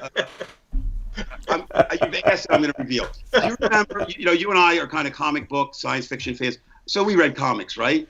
Right. Do you remember the kid where Charles Atlas came up to in the back of the comics? Oh, yeah, that goes back to the 30s. I don't know if you know this or not. In 1962, comic book companies approached me, and they asked me to pose for that. So it wasn't my face on there. So no, I was not known as the Body. I was known as the type of person that bullies would kick sand on. So no, it was a body, but it was a different kind of body. All right. Okay, well, that's one rumor, vicious rumor dispelled. Okay. Well, it's true. I mean, I was known as the Body, but not the way Jesse was. All right, real quick comment here from Sandy, who's in her car. We were talking about covert and overt. She says that McConnell is covert. I think he's both. But what do you guys think? I think McConnell is a pervert. Covert evil or pervert, overt not a evil? sexual pervert, a political pervert. I think any day of the week, if a senator has, in any area that a Senate majority leader has more power than the president, he is more perverse, more evil than Donald Trump. Mm-hmm. Paul, you have any feelings against? Say that again about what's this about Mitch McConnell? Put the question up, Well, Paul. are you talking about what he said? No, put it up for Paul. No. What was the question? The question basically related to a statement she said. She said, what's worse, a covert evil or and overt evil. And she believes that McConnell is a covert evil. I think he's a covert evil too. This man was recruited out of college. He was a frat boy. He joined in with the Republican Party at an early age. This is before, and basically they whisked him away post-graduation, and he somehow made it through life without really meeting a really real person or experiencing anything parallel to what Americans face. That he was put into his bubble at an early stage, and I honestly believe that these little evils that not little evils, actually large evils that he legislates, he probably believes in them. And he believes in them simply because he's so inexperienced, so narrow-minded, lacks any kind of real social education. He probably believes in this stuff. He's both a covert and an overt evil. Mm-hmm. And all right. The other thing is, I do want to announce tonight, and Stephen Colbert broke this story. I'm not. Actually, Paul, you're a little bit off there. He was raised with. He's not a human. He was raised with turtles, and he is the real turtle. And they moved him through, so he doesn't have any experience as a human. He was a turtle. He is a turtle, and will die a turtle. All right. I like it. I like it. I like it. You got your fans laughing for you, Dave. I'm going to put this up real quick, but this is Gary Peacock. He says that perhaps Lester Holt can announce our program. He was at the New Mexican statue site on his last cross-country drive. No, that's not going to happen, Gary. I know you're being sarcastic, but not going to happen. Now, CB's back on the corporations. No, but Gary gives me an idea, okay? And I'm going to throw this out, and this is dangerous because I haven't thought about this at all. So this is going to be me, what do we call that, stream of consciousness thinking. There's a traditional belief that applied to Nixon that every bad act that demonstrates a break from authority favors a law and order candidate. Would you agree? Sure. That put Richard Nixon in the White House. I'm going to say that what we're witnessing, part of the amazing thing is, I'm going to say it's the opposite this time. That not only did Trump overstep his bounds with what she did in the protest, but it seems to be. I mean, just look, and this astounds me. In the modern age, policemen, whoever. Doesn't the bad guys realize that everybody has cameras? They're gonna be on camera. If you're around, unless you're gonna kill the guy in an alleyway, you're gonna get. And so I think that's part of it. And it just amazes me. And again, I keep coming back. What's the thing they're putting out? This is not a moment. This is a movement. Well, we don't know it yet, but it sure feels like it. So, Gary, I know that's not where you were going with that. And I don't want anybody to die. I don't. All right. But it's better to die for what's right, and become. Can you imagine if in the history books someday, along with Rosa Parks, another says you get Colin Kaepernick and George Floyd, and Colin Kaepernick died. He didn't die economically. All he was told is you can't play the game. He's not making as much money, but he's fine. Well, George Floyd would be the Emmett Till figure. Absolutely. So kind of like a passive civil rights hero. I don't think you can compare it to Rosa Parks or Fannie Lou Hamer or Edgar Meaders. Not what they did. I'm talking about in the history books. You know what I'm just saying? I mean, history books kind of narrow it down. They don't have a lot. So, and again, we want to talk Rosa Parks.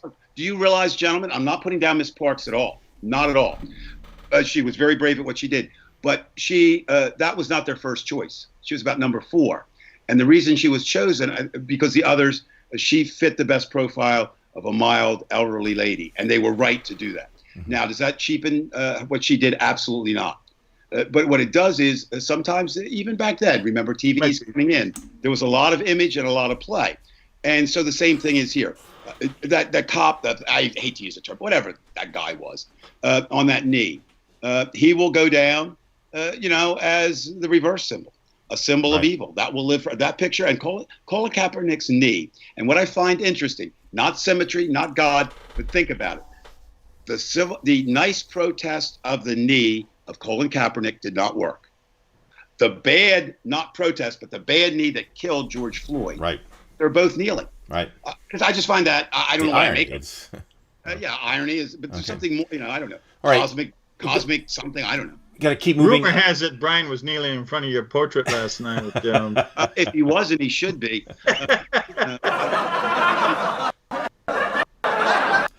All right.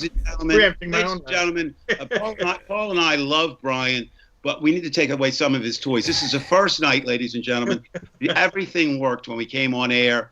And other than his fetish for Joey Heatherton, everything's been great tonight. Joey Heatherton. Who doesn't have a fetish for Joey Heatherton? Paul, I don't make this stuff up. Okay.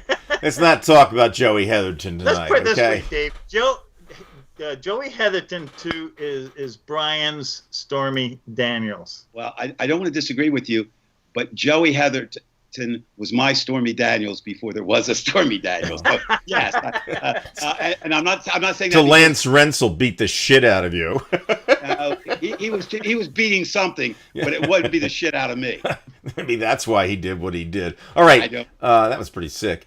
Anyway, CB's on this thing about corporate Dems, and look, CB, I don't want to keep going into this, but right now, this would be the worst time for any corporate Dem to be proud of being a corporate Dem. I mean, the tide within the Democratic Party and what's happening on the streets. If you start boasting or doing things like a corporate Democrat, you're done within the Democratic Party. Well, this brings up another interesting question. Both of you, I want both of your opinion on this, do you think the lawmakers on both sides are seriously being influenced by the protesters, or at least they're loud and clear listening to them? Absolutely. Those who read it correctly are saying it's time for a change. Those that aren't are getting more entrenched in. And one of those people is Donald Trump. And the people out there. It is the wrong thing to say, always. It is the wrong thing to say that a black person deserves to die in the street. That's never been the right thing to say. But it can be the right thing in certain things if you want to get votes. Well, look at this. It's the protests, Dave, aren't really the protests what's really moving everything? It's once people took to the streets that shit's happening now. Of course that's what it is. Now, even Trump's shutting the fuck up. Okay. Somewhat. Brian, I'm not taking away. Look, we haven't addressed this yet. I want to address this, even though it's not a question. I think it's very important. I am very disturbed by his physical behavior at West Point. Now, let me begin why he shouldn't have been there. The cadets were used as props for Donald Trump. They were already left campus. They were brought back. They were quarantined. Then they were sent out there. Right. So that's bad enough. But he had the drinking incident. Look, anybody can do that. I'm a sloppy eater. I mean, I have shaky hands from time to time. But he also had trouble going down the stairs. I know. I'll use my wife. I'm not picking on her. She is usually very steady on her feet, but she also uses a handrail all the time now. Just something that she does. So I'm not saying that. But what concerns me is if there's anything wrong with President Trump, we'll never know because he will cover it up. And, Brian, you took me somewhat to task, and I'm fine with that. You said, I don't know if you misread it or not. I really do. Even though I despise the man, I don't want him. I mean, I'm not particularly looking for him to die in office as a way out. This was on the page on Facebook. The second reason is I'm not all that altruistic and kumbaya. I want him to know he was driven from office by the American people. Just like I want him to know what I think will happen, that good attorneys in New York City worked up a very good case, the prosecutorials, and he goes to jail. Well, I'm with you on that. That is fitting and just. And also, could his replacement be worse? Yeah. That's younger, more energy. Yeah. And that's, so, and also I'm going to speak to young people tonight. I understand. I mean, I was young once. I even find it. Both of these guys are older than I am. Hell, and so I understand. The difference is they are going to be the two choices, I believe. Trump is going to be the choice. That's a given, unless something does happen to him, for some reason. And it would have to be a health crisis, right? the only thing that would remove my. Or he decides I can't win, he resigns, and he's not going to do that. And Biden, but they're both relatively. But I understand that.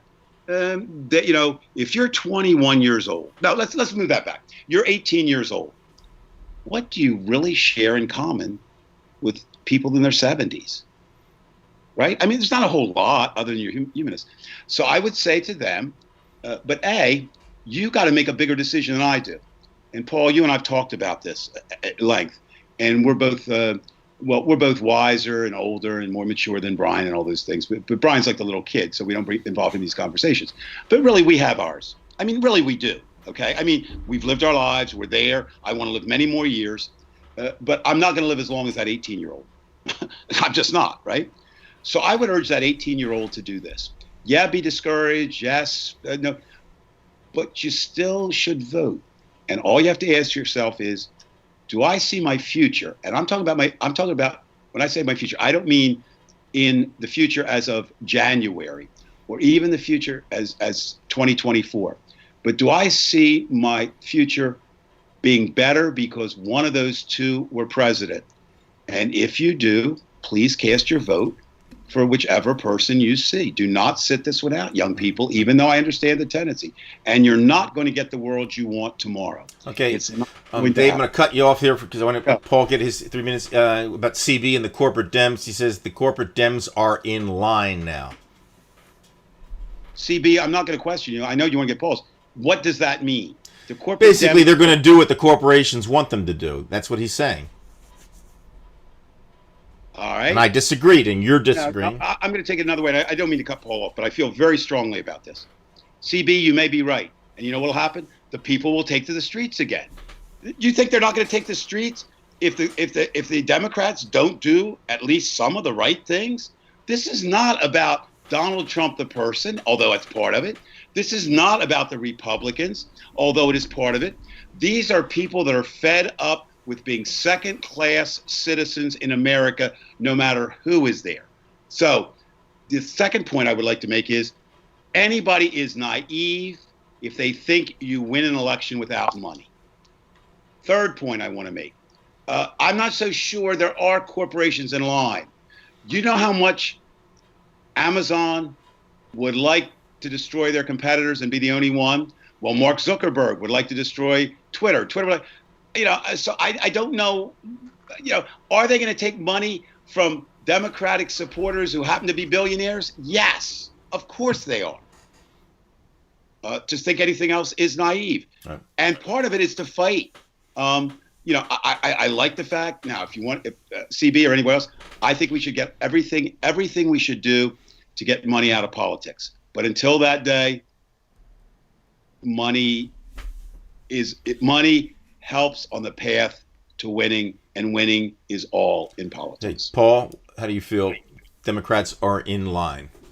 Yeah, well, I do think that the corporate Dems will get their money, continue to get their funding from their dark monies from corporations.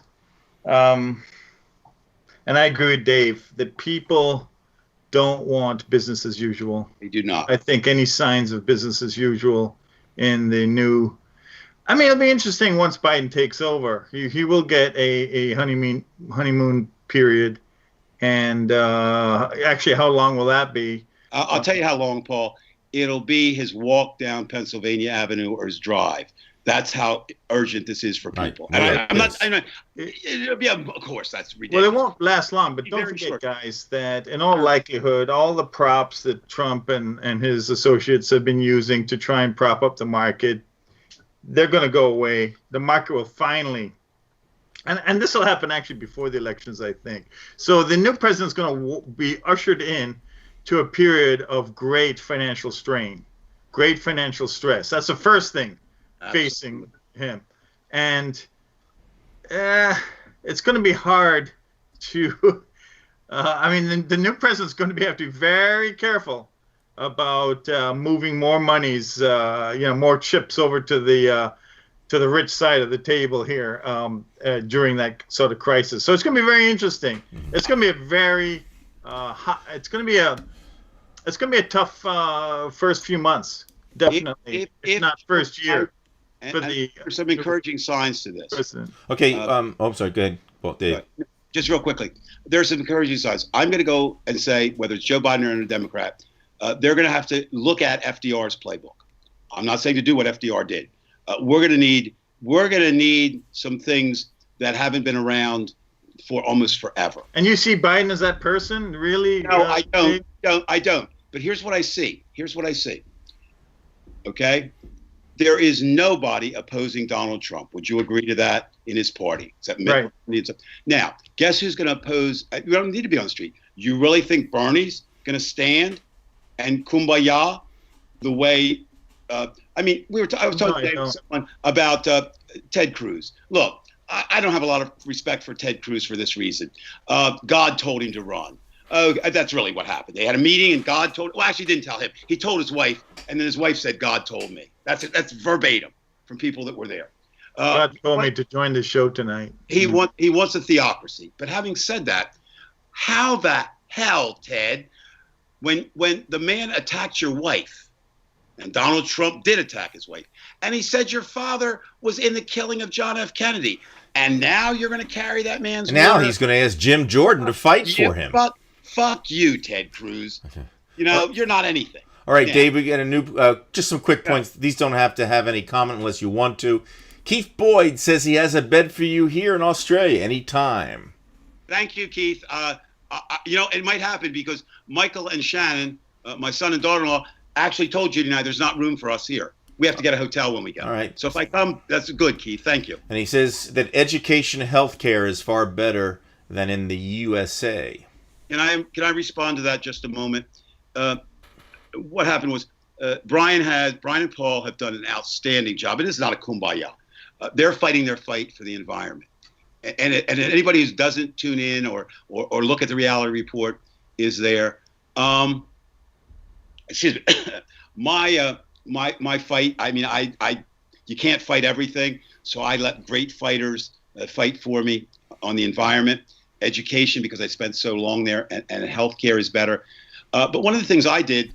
I wanted to, because I am a writer, I created a number of us, created this team, and Brian's made a couple, I don't mean a couple, he's made some contributions to it. And we're just trying to say, it's like this online, it'll be a historical record, although that's not what we're doing, talking about the common people in this pandemic. It's affecting everyone. Paul, just real quickly, and Brian, just a kind of a yes, no answer. I have not witnessed anything in my lifetime that affected the world the way the pandemic does. I mean, it reaches everybody, or has the potential to. Can you think of anything else?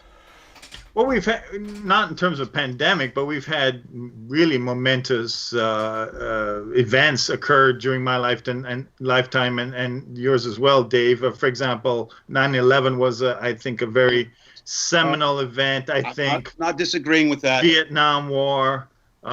Assassinations of Kennedy, MLK. I'm just saying worldwide, they changed America. They also changed parts of the world. Certainly 9/11 changed flights but 9/11. The collapse of the Soviet Union, I think, was a huge momentous event. Another one.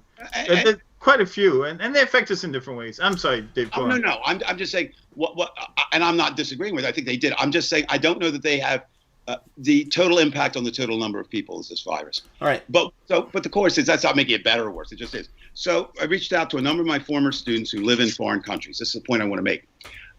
It's a nice chance to reach out to them.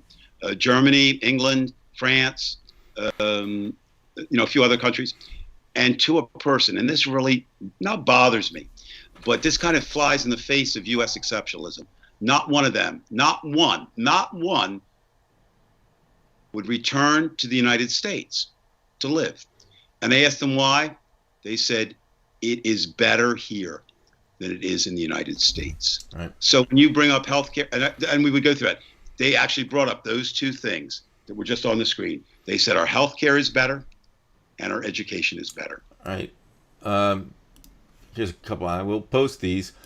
Sandy, I know you just made a comment. I'm safely home from Hambone's beautiful property. That's nice to know, Sandy. Sandy. Well, I'm just going to tell you real quick, Dave. You don't. There's a He's a nobody, Dave. Don't worry about him. He took a shit on our page, not Divided We Stand. He took a shit on our channel, And, I like Hambone's work. And Hambone, if you're watching, I've always liked your channel. I didn't leave it, but I'll say it again, and I'll speak for myself. Paul, you can say what you want, but I'll just say that, again, when we had Guy McPherson on, we had rules on our page, and we wanted to follow them. He said he would be on our page. He would be willing to do shows with us, but we had to play by the rules, and that's what we did. It wasn't the way you liked. It wasn't the way some other people liked, because you wanted to see us get in an argument with him.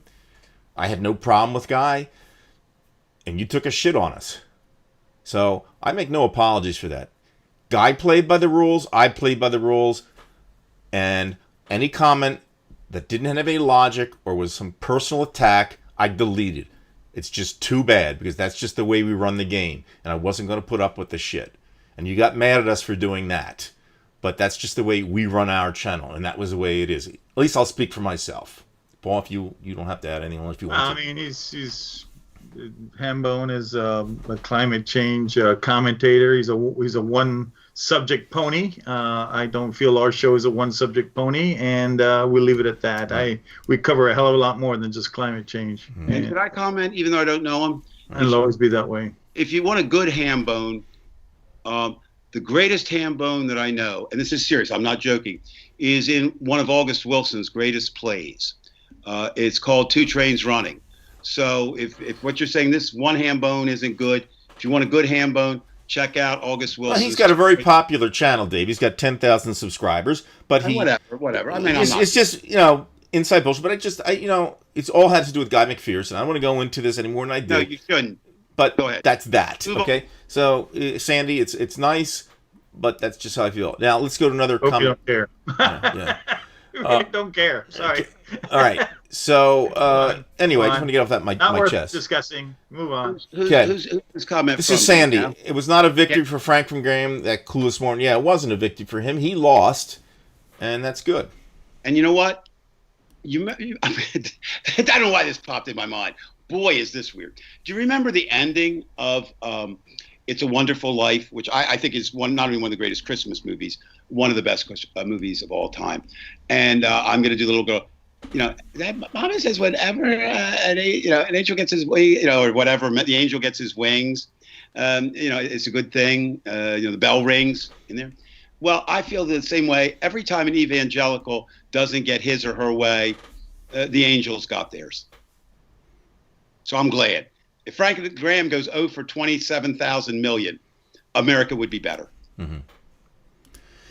And then there's the last comment that I see here, at least from, I believe it's YouTube. Sandy, you're absolutely right. But you know what?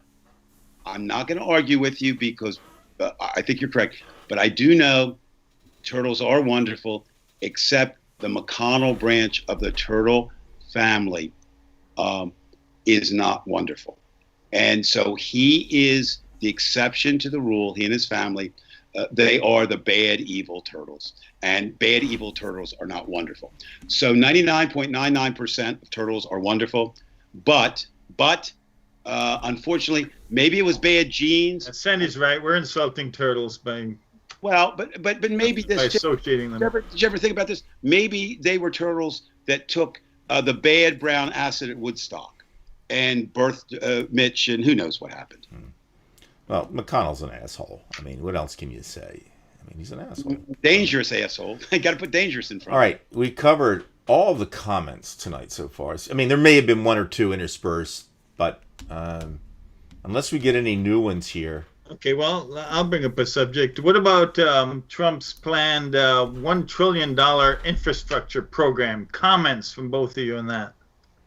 We actually did talk about that before you came on, Paul, but we're glad to talk about it again briefly. Sure. I mean, Dave, I'll repeat what I said. I think that he's just trying to do this because it's a popular thing to talk about infrastructure. It creates jobs and all that. But in reality, what will happen is the states that are going to need it the most are the ones who have the biggest problems with infrastructure, or the most infrastructure. California, New York, New Jersey, mainly Democratic states. There might be a few Republican states. Michigan needs it. But the question is, who's going to get what? Minnesota. And then you're going to get this thing again. It's just like Kentucky's going to get $2 for every dollar they put in. and New Jersey's going to get 50 cents for every dollar. So this is all bullshit. Well, Brian, this follows Kudlow's comment to, and I don't trust him either. That he does not want to continue the unemployment insurance because it's too much of a disincentive to work. And so I think Trump followed up Kudlow's highly criticized comment with this plan to develop infrastructure. Now, no doubt his advisors suggested this because Trump can't think up something like this on his own. So go ahead. Anyway, what's your thoughts on that, Dave? Too little, too late, wrong time. Do we need infrastructure? Absolutely. Should he have done it as maybe one of his first priorities? Absolutely. Right. Will we need it when he leaves office? Absolutely. But that's not what people are in the streets dying Not for. now. Not now. I mean, if now you're that's black, you're worried more about one fucking issue. Second point is Donald Trump has upended politics as we knew it forever. The simple fact that he won, the simple fact that he's the first president who had never held office or been in the military, ever. So there's a number of things done first. He's also upended the idea of the photo op. The photo op can be very effective. It really can. So why do I say that? Look, he tear gassed. No, he ordered dispersal with I don't know if he ordered the tear gas, but tear gas was used. It's already been admitted now. They say it's just one, the secret. Bullshit. I was around tear gas. That was not one guy releasing that. But anyway, whatever. To walk across the street with a photo op, lying to a general who he may take across the street with him, to hold a Bible upside down and reverse and not say a word. Now, I think that his infrastructure thing is just that, except it's a money thing. Now, it will be interesting. Will people back it? And there's a couple reasons not to. There are two that I'm saying. Number one, not that it's not necessary, not that people have not died. All you need to do is ride some of the roads or the bridges. I mean, we've had bridge collapse. But again, it's all about the right time to do something when you have competing interests, right? It's all about the right time. No, that $1 trillion would be more accepted by people. Trump would never do it. And I do want to I'm going to say, in making America better, not in that way, but internally. So, funding drug addiction counselors, funding a number of things, what we would call social programs, and he's not going to do that. We have to get, and the only way you get it is by making America better. We have to get these people out off the street, and we have to get them off there for two reasons. They are risking their lives twice. I give every bit of credit to every person, no matter how old or how young, who took to those streets. They're risking their lives twice. We have seen protesters in the past and now perhaps literally lose their lives. And one of the memes that drove me crazy today, so I have to address it, it's Fauci. You've probably seen it around. And hey, something like this. Hey, isn't it surprising? We said COVID was really deadly, so stay home. And now go out in the street and protest, but then we'll tell you when it's deadly again. Bullshit. It was deadly then, it's deadly now. What people are doing is if they're making a conscious decision at all, and most of them are saying, look, some things literally, and we say it all the time, some things are worth dying for. And I'm telling you, nobody's dying for infrastructure today, as necessary it is. So, I'm not going to applaud him. You weren't asking me to. I'm not going to give him any credit. Had he done it in the opening days of his term, I would have been applauding until my hands hurt.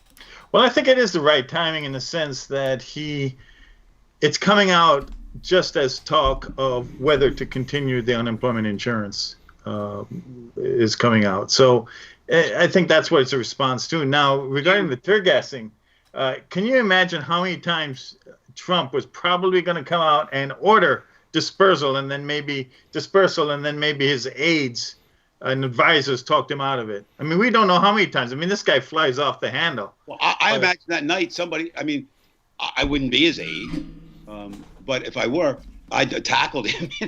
I would have actually put him in the bunker. You go get out of this bunker tonight to protect yourself, right? The only thing I would say, Paul, and this is as close as I'm going to get to arguing with you, is my question. It's not an argument; it's a question. If the infrastructure bill passed, all right, say it did, right? Mm-hmm. How soon would we see any of that money dispersed? Yeah, it would take time for sure. And that's what I'm saying. So again, I'm just saying, to me, this smacks. We'd love to see who gets the jobs too. It's Right. not going to help. That's It's truly desperate. Look who got the I mean, look at the large. I mean, bet if you've got a prison record, you're not going to be working for them. Now, do I think that Joe Biden or whomever replaces Halliburton's going to like it? I'm sorry, he's going to do that. Yeah. I think two things we're going to see to create jobs. I think you're going to have job creation, and they're going to be one is alternative sources of energy, and other is infrastructure. Now, I do have a question. Certainly, living in Cumberland County, a number of things were constructed during the New Deal, including one of the great football stadiums, including Parvin State Park. And if you want the arts, there's still murals in what is now, I guess, Broad Street School, has been the junior high school and the middle school. But people were so desperate, they took the jobs, right? Because actually, as I understand, I mean, kind of, unemployment insurance was kind of after, right? I mean, it wasn't before. So you took the jobs. Now, although I don't agree with the Republicans, I think the majority of people would rather work than stay home. Yes. Unless the money is so great, right? But given the right compensation, yes. Yeah, and that's what I'm saying. Compensation enters, of course it does. So my thing is, but I do think that you're going to have, you do have a little problem creating that. You have to make sure that in some way, the vast majority of people say, I'd rather go out and do this work than I would stay home and collect this check, right? I mean, that's a realistic problem.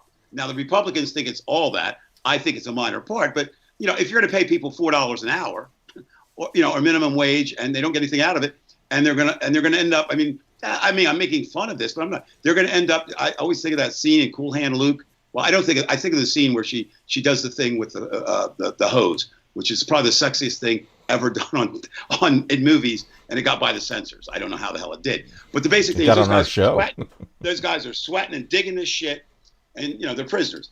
You can't have that kind of thing here. But yeah, so would it be good? Would it be good for America to have infrastructure? Yes. But I'm going to leave it at the timing is not today. We have to deal with what the people are concerned with out on the street. We're all frozen, gentlemen. A rare moment. Yeah, so one expert predicted that oil will continue to suffer until 2022. That's 2 more years. And then he sees $300 a barrel, that once the industrial sector gets smoking and peak oil is going to enter the picture again. Peak oil discussions, comments on that prediction. I'm going to take it from that is an area that I'm totally ignorant in, Paul. I really am. I don't get it. I don't know. I mean, I just don't get it. Certainly it's vital, but I don't. But what I just find it ironic. And I could drive all over the country now, and there's nothing open. I mean, it's just kind of fun. So it's supply. I don't know. I don't know how it works. Again. So demand will remain soft for 2 more years. And obviously, once it gets stoked up and the demand increases again, the capacity just isn't there to produce because we've been shutting down all kinds of taps. So yes, he predicts that the peak oil discussions will return. Past history bears that out. So we're not. I mean, I guess the point is, Dave, that we're definitely not out of the woods. Oh, Paul. Even if we're out of the woods, we're still in the woods. We're just out of the short term. Let me. When I say concerns, I just mean that. All right. So should we be concerned that we opened up too quickly? The answer is yes. Should we be concerned that there's millions of people out in the street in the middle of this virus? Yes. Should we be concerned that people are saying it's not real, the same as the anti-vaxxers? Yes. Should we be concerned that apparently, and we don't know yet, will it return? How badly will it return? Are we prepared for it? We are no better prepared today, the United States of America, than we were when it arrived. We are no better prepared today. Now, we may be in worse shape. Next, people are going to say, I did that, and it didn't work. I'm not going back inside. Will it take, God damn it, people, will it take your grandmother or somebody you love dying to prove to you that it's real? Apparently it will. Well, that may be coming, kids. Like Paul, I don't see us. I don't see us getting out of this forever. Forever. Because what I'm hoping is we don't go back to the old normal, right? I don't want to go back there. I think you're going to go charging back to the old norm. I don't think you can. I mean, I agree. I mean, the attempt is going to be made, but yeah, things will change forever. Absolutely. I mean, I agree with you on that. Let me give you a small sample of how I'm not so sure about that. All states are coming back, right? Pretty much in some form or another. I was talking to a very enlightened person in Virginia today who said something I agree with. I think the governor of Virginia is doing an outstanding job, considering that the state is half south, half north, and all that means. So now they're in phase 2. And I actually wrote a piece on this. Sort of, in Field of Dreams, I love sports. I love sports movies. Build it and they will come. Anybody's watched that. Well, now the question is, if we open, will they come back? And I've been in our mall. When I say our mall, it's the closest mall to us. Now 5 times since it reopened 2 weeks ago. And there is not a crowd that was there of any size and continues not to be. Now, Nordstrom's opened this week, so maybe it'll be a little bit. The malls aren't open. Some will not. Some are not. How many firms that we depended on or we thought would be there forever are not coming back? For the first time, I went in Barnes & Noble. Well, guess what? Barnes & Noble has 2 problems now. It's not their problems again. They are not the Barnes & Noble they were, because Barnes & Noble also, as bookstores did, became community centers. You can't be a community center now. A lot of people went there to sip their coffee. That is gone now for the foreseeable future. My wife, who is very, very brave for most things, but very sensible, said she's not ready to go eat inside a restaurant now. I would, if it were the right restaurant at the right time. So there's that. Now, Paul, we're not going to, you and I differ on this, the cruise industry, and we can both be right or wrong. I'm not talking about that. But yesterday, for a story that I'm working on about rock cruises, I listen to those people. They do not think, kind of insane. They actually postponed all of the rock cruises into late 2021. And basically, here's what they said. We have no idea. And that's the only thing we have to know. We have no idea.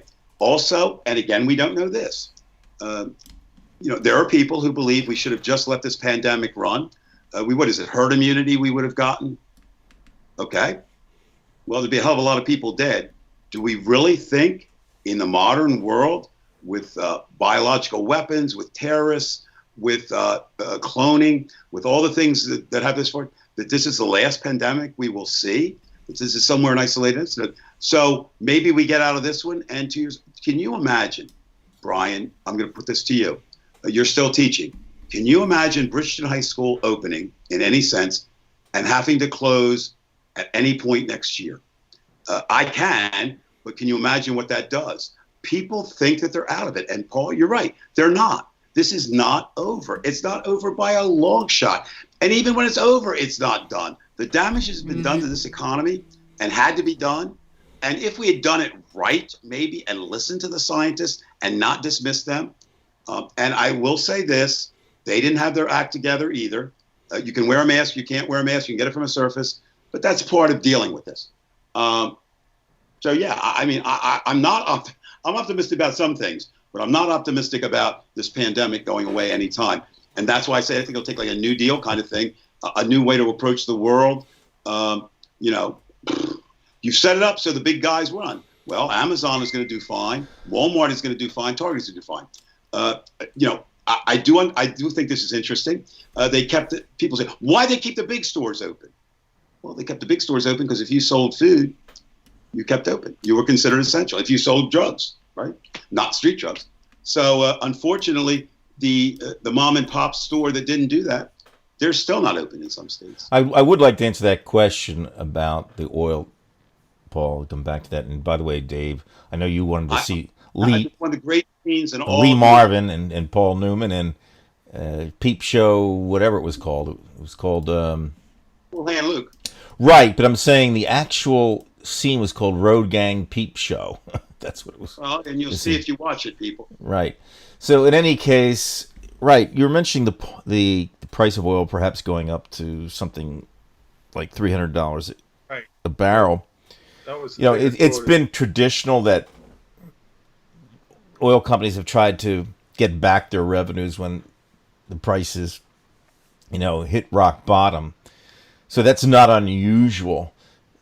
And I think they will try to Never hit 300 right. to my No, knowledge. but it still is going to have supply and demand in there, and you have so many oil producers. And as Dave has said, what's going to happen if these people aren't going to get back to work, or even if only 60% get back to work, that's 40% loss, and that is so pervasive when it comes to oil, because basically, where is all your oil going to? It's transportation.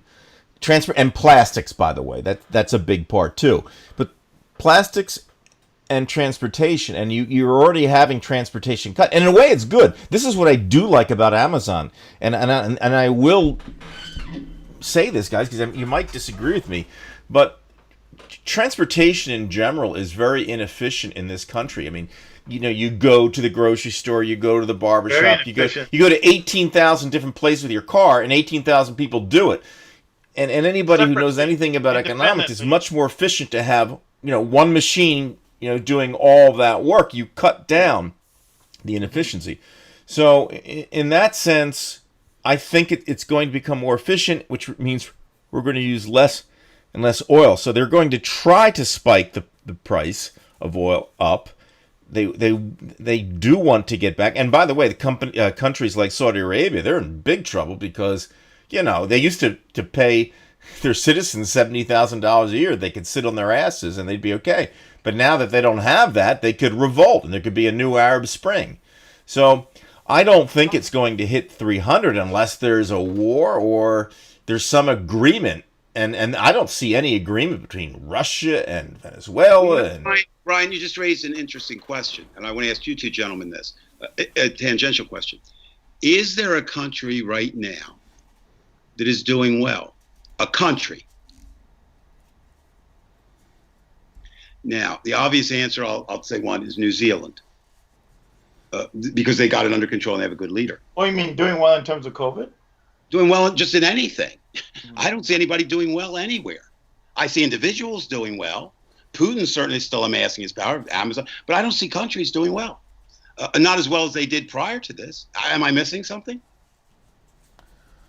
Well, if you're just talking in general, well, I mean, you could say that maybe some really tiny countries, but the average larger country, no, I think you're right. They're not doing well. I mean, you could say South Korea, they avoided a lot of problems with the pandemic, and even China has done a good job at quelling. Yeah, but Wuchan's back in play. The problem is, I think, and not for you gentlemen, I'm speaking to anybody who's not you. The problem is there's no respite from this because we just don't know. So it's fun to speculate. I love to do it too. In the blog, or in the website we're working on, we're kind of in that, what might it look like? Well, it's all speculative.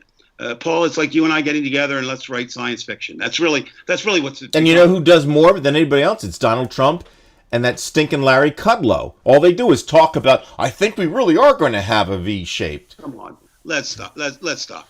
He's done it at least twice now. He did it again this week. This is directed to anybody who's going to vote for Donald Trump, or anybody who wants. We're not going to change any minds.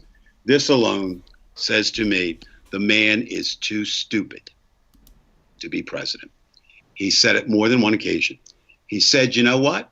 If we didn't test, we wouldn't have any cases. What? Okay. I'm never going to get a cancer test again because I'll never get cancer, right? If you follow the logic through. So, he may want to think that. It doesn't work that way. And I'm just what I say, I mean, I'm not trying to be a doomsayer. I think most all of us are underestimating getting out of this thing, and it's going to take a whole lot of stuff to get out. And again, I'm fully prepared, not wanting it, but I could see this coming back in some other form and bouncing back and mutating. And look, I've talked to a couple scientists here. I'm not good at science. It's not one of my strong areas. Who said, if you really, this could have been a lot worse. I mean, it could always be a lot worse. This is Emily Wooldark says she believes we're going to have 2 more years of this. Emily, anytime that you come on with a comment, I'm going to simply agree with it. She says I was teasing you. She said, don't No, tease. Emily,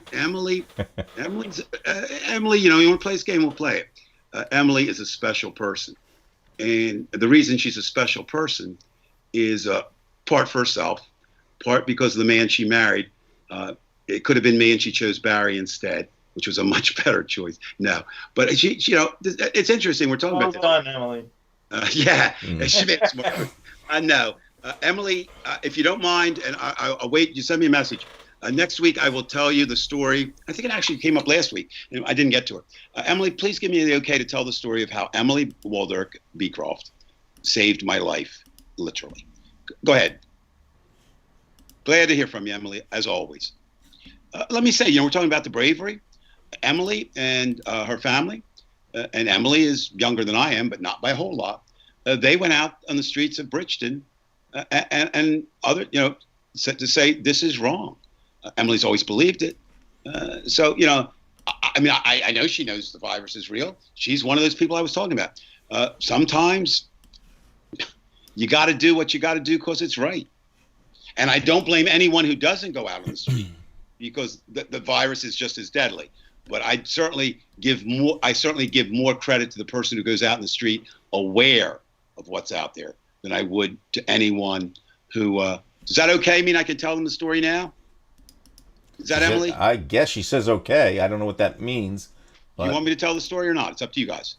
I don't care. I don't care. Okay, and then I'm going to go pee.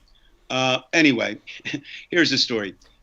When we were talking earlier, it's kind of tied in this show a little ways, how we're dumb and stupid. Okay, I did a hellacious amount of drugs when I was young. I could sit and tell you all the reasons I just did it. And I was coming home from college. I was never a dealer. That's like saying, you know, I mean, that is a distinction. I don't know what it means. But I was bringing a bunch home for me because I didn't know where to get them. Home being Bridgeton, I knew where to get them at Villanova. And I had them in my pocket. And it's a long story, but anyway, there were two of my best friends there. Somehow in the day, we ended up with a sombrero and actually made the one with the sombrero start saying, Viva la Cuba, Viva la Cuba. And this was the time of the first hijackings. And all of a sudden, I just saw all these armed people coming at us. And I'm saying, okay, my life is over because I'm carrying enough drugs, even they were for personal use, it's going to be a dealer. And lo and behold, here comes Emily and a friend who were there to pick up another guy. And I surreptitiously slipped them my drugs. And so when I was searched, I didn't have them. So, Paul, I would not be on this show. I would still probably be doing hard time in prison. And the point of that has no merit for the story. But what it does have is this to young people. We were all young once. We all did stupid things. I'm not saying that was even stupid. Again, I want to stress tonight, one of my points tonight is please vote. Please vote. I know how I want you to vote. I know how I think you should vote. But your future is too important to you to sit this one out. And, you know, at that point, I was voting. I mean, if I could have voted, I would have voted. I did vote my first election. I don't know. What was yours, Paul? Mine was McGovern Nixon.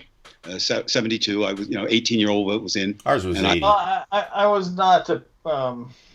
not precautious when it came to politics because I was an immigrant. I came in right 1971. I was 11 years old. American politics is rather yeah, you're right, nebulous and complicated to immigrants. And my first vote probably went to. I was young and dumb at the time. Probably George Bush daddy. Okay, I mean that you say young and no, not. I mean, okay, let me not defend you. I think that George Bush Sr. was a good person. I mean, outside of his secret time in the Yale Skull and Bones, but I think basically he served his country a lot of different ways. Okay, and I don't think there's anything wrong with that vote. And I'm going to take it a step further. I think his son was certainly not a bad person. That may have been the Dukakis. Yeah. He opposed George? Yeah. Bush, well, right? The problem with Mike Dukakis there, we are with photo ops again. Mike, the Willie Horton thing, really. Yeah, by that hit, and also that Mike Dukakis in that tank. Whoever talked him into that photo op is about as dumb as whoever talked Trump into walking across the street, unless they both came up on his own. Dukakis didn't. Who got blamed which is interesting, who got blamed for the Trump thing down here, and it's kind of died down because it's yesterday's news. Hope Hicks supposedly is the one who said this would be a good idea, boss. Let's go do it. And probably Donald can't say no to Hope because he's hoping that someday he can get more closer to Hope. And there it was. Emily is saying that she campaigned for McGovern. Yes, and I did too, as I say, and I voted for it. And I don't know who I was having this conversation with, but it's interesting. I knew that George McGovern was not going to beat Richard Nixon. But we worked till the end. It was interesting. I was sent back to Bridgeton. I worked at Villanova, and they told us all, we got this under control. All you guys go back to your home area and work like the last week. And so we did, and certainly Bridgeton didn't go for McGovern. And I just remember sitting there, and I was despondent, and I didn't think it was the end of the world, but I thought it was pretty bad.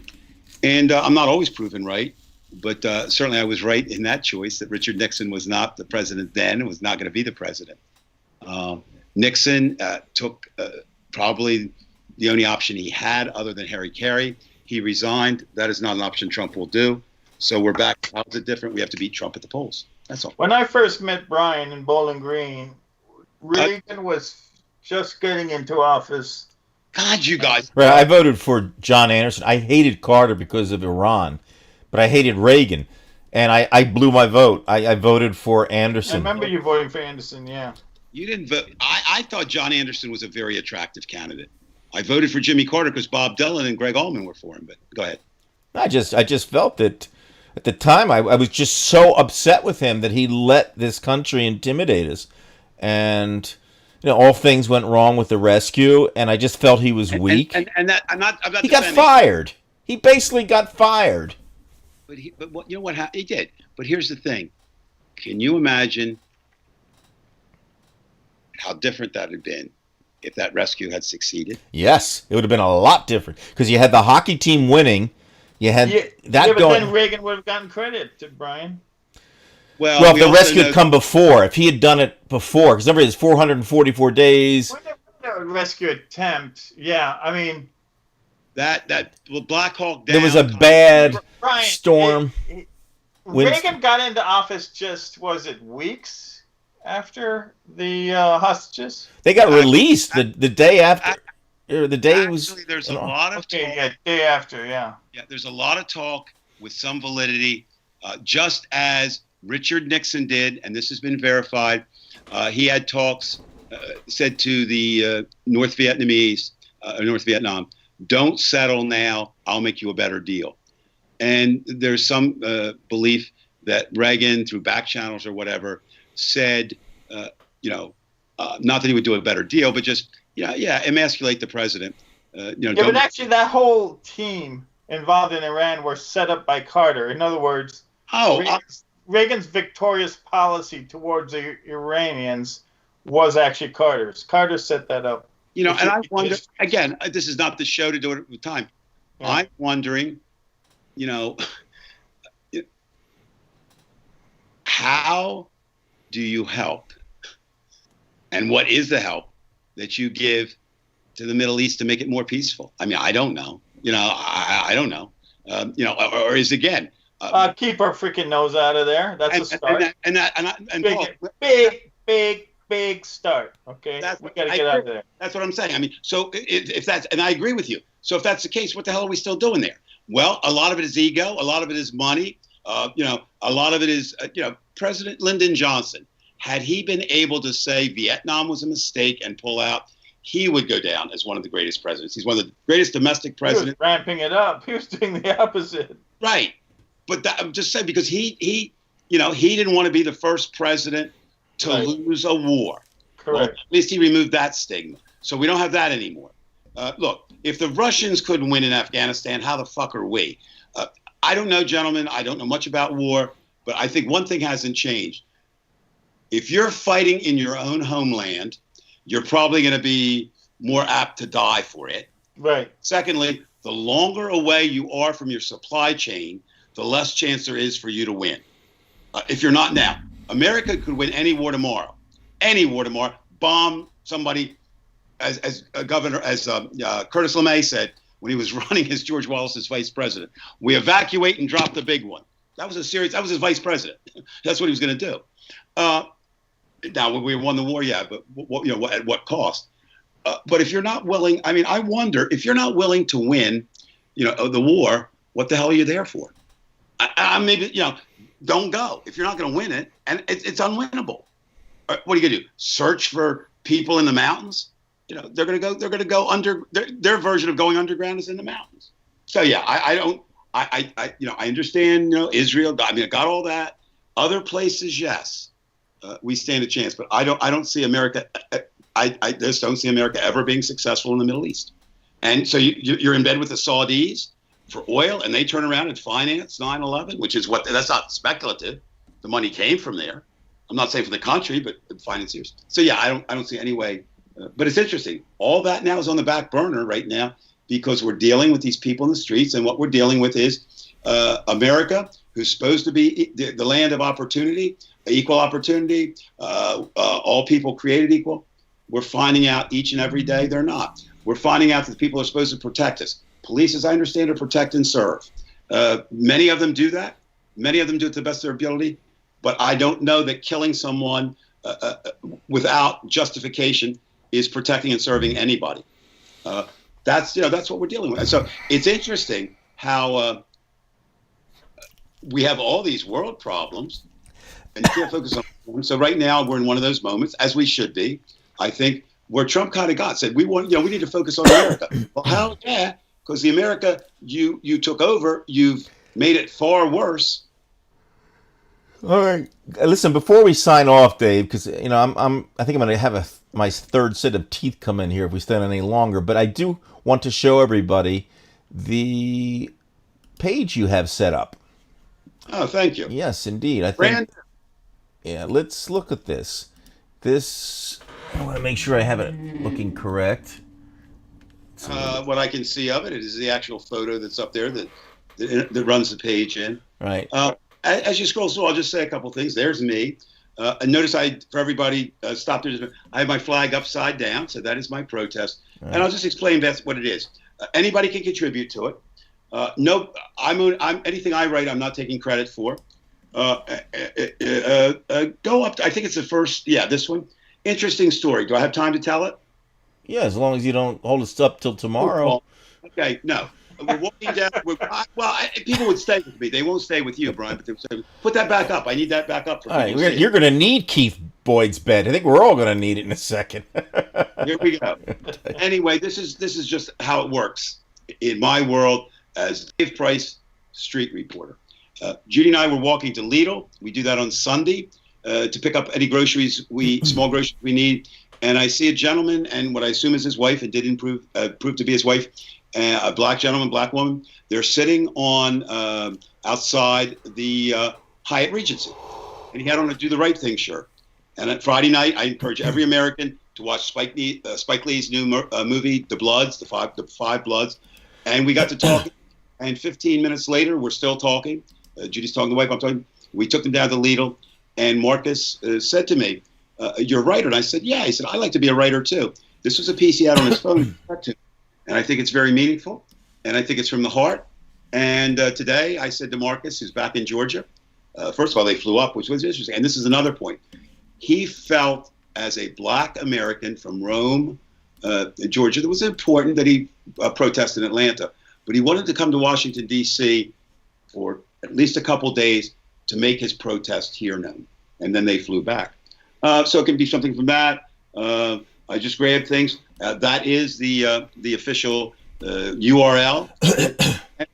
I'll post that in the one of the things fun. I had fun on the side, section, right? The description section. I kind of traced all the big protest movements or things. A lot of them came from my birth, which was 1952, up to today, and some interesting things, some parallels drawn just with pictures. So this is something I will be doing along with anybody can contribute to it. The basic idea is just like this show. So like you have the companion piece, which is Divided We Stand, the Facebook page. Mm-hmm. I have now this blog. I'll put things on there that don't appear on the Facebook page. I need starting tonight, I'll start putting on, I don't want to go in the past. I'll start putting on these broadcasts So yeah, everybody. I guess what I'm saying is, I think that everybody who's against Donald Trump, and I hope it's the majority of Americans, and I hope it's the majority of Americans in the right state, they do what they can.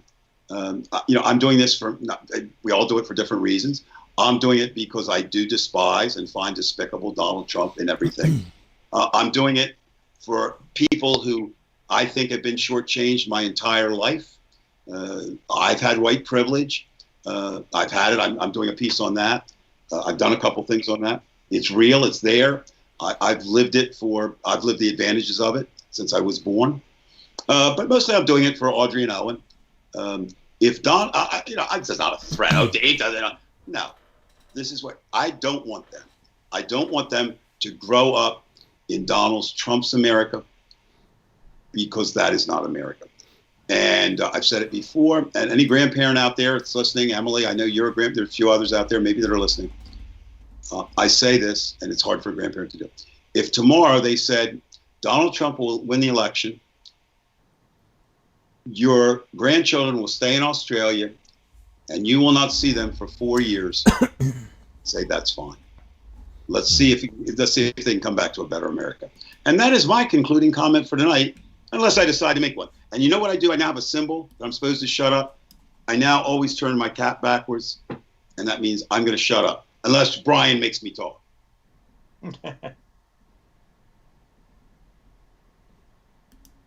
Brian, you going to make him talk? I dare not say anything. You'll keep going. So I want to thank you guys for allowing me back on. I don't quite have the political acumen that you two have when it comes to American politics, but I do have pretty good understanding of history. But some interesting segments tonight, and I appreciate being on. No, it's always a joy. I turn my hat back around. Welcome to come on. I want to thank everybody. And we'll do this again. For Brian right now, just real quickly, Paul, don't use big words like acumen. What happens, you don't know this, but Brian will call me like, I didn't understand. What's acumen? Just use words Brian can understand. My hat's back around. I'm shutting up now. All right, folks. One Nation Under Siege. We'll see you soon, maybe sooner than you think. Please subscribe to the channel, go to Dave's Blogspot, and also go to Divided We Stand. And if you think of it, go to the Router Report too on Facebook and on YouTube. So good night, everybody. And don't forget Stormy Daniels' page. Yeah, it's good night. On the Maria Shell page too. Okay. Dave, you know who she is, right? Yes, I do. And we'll then say. I know you're a true friend of Brian's when you know that. Well, I bring on Miss Teacup, but it's not time. See ya.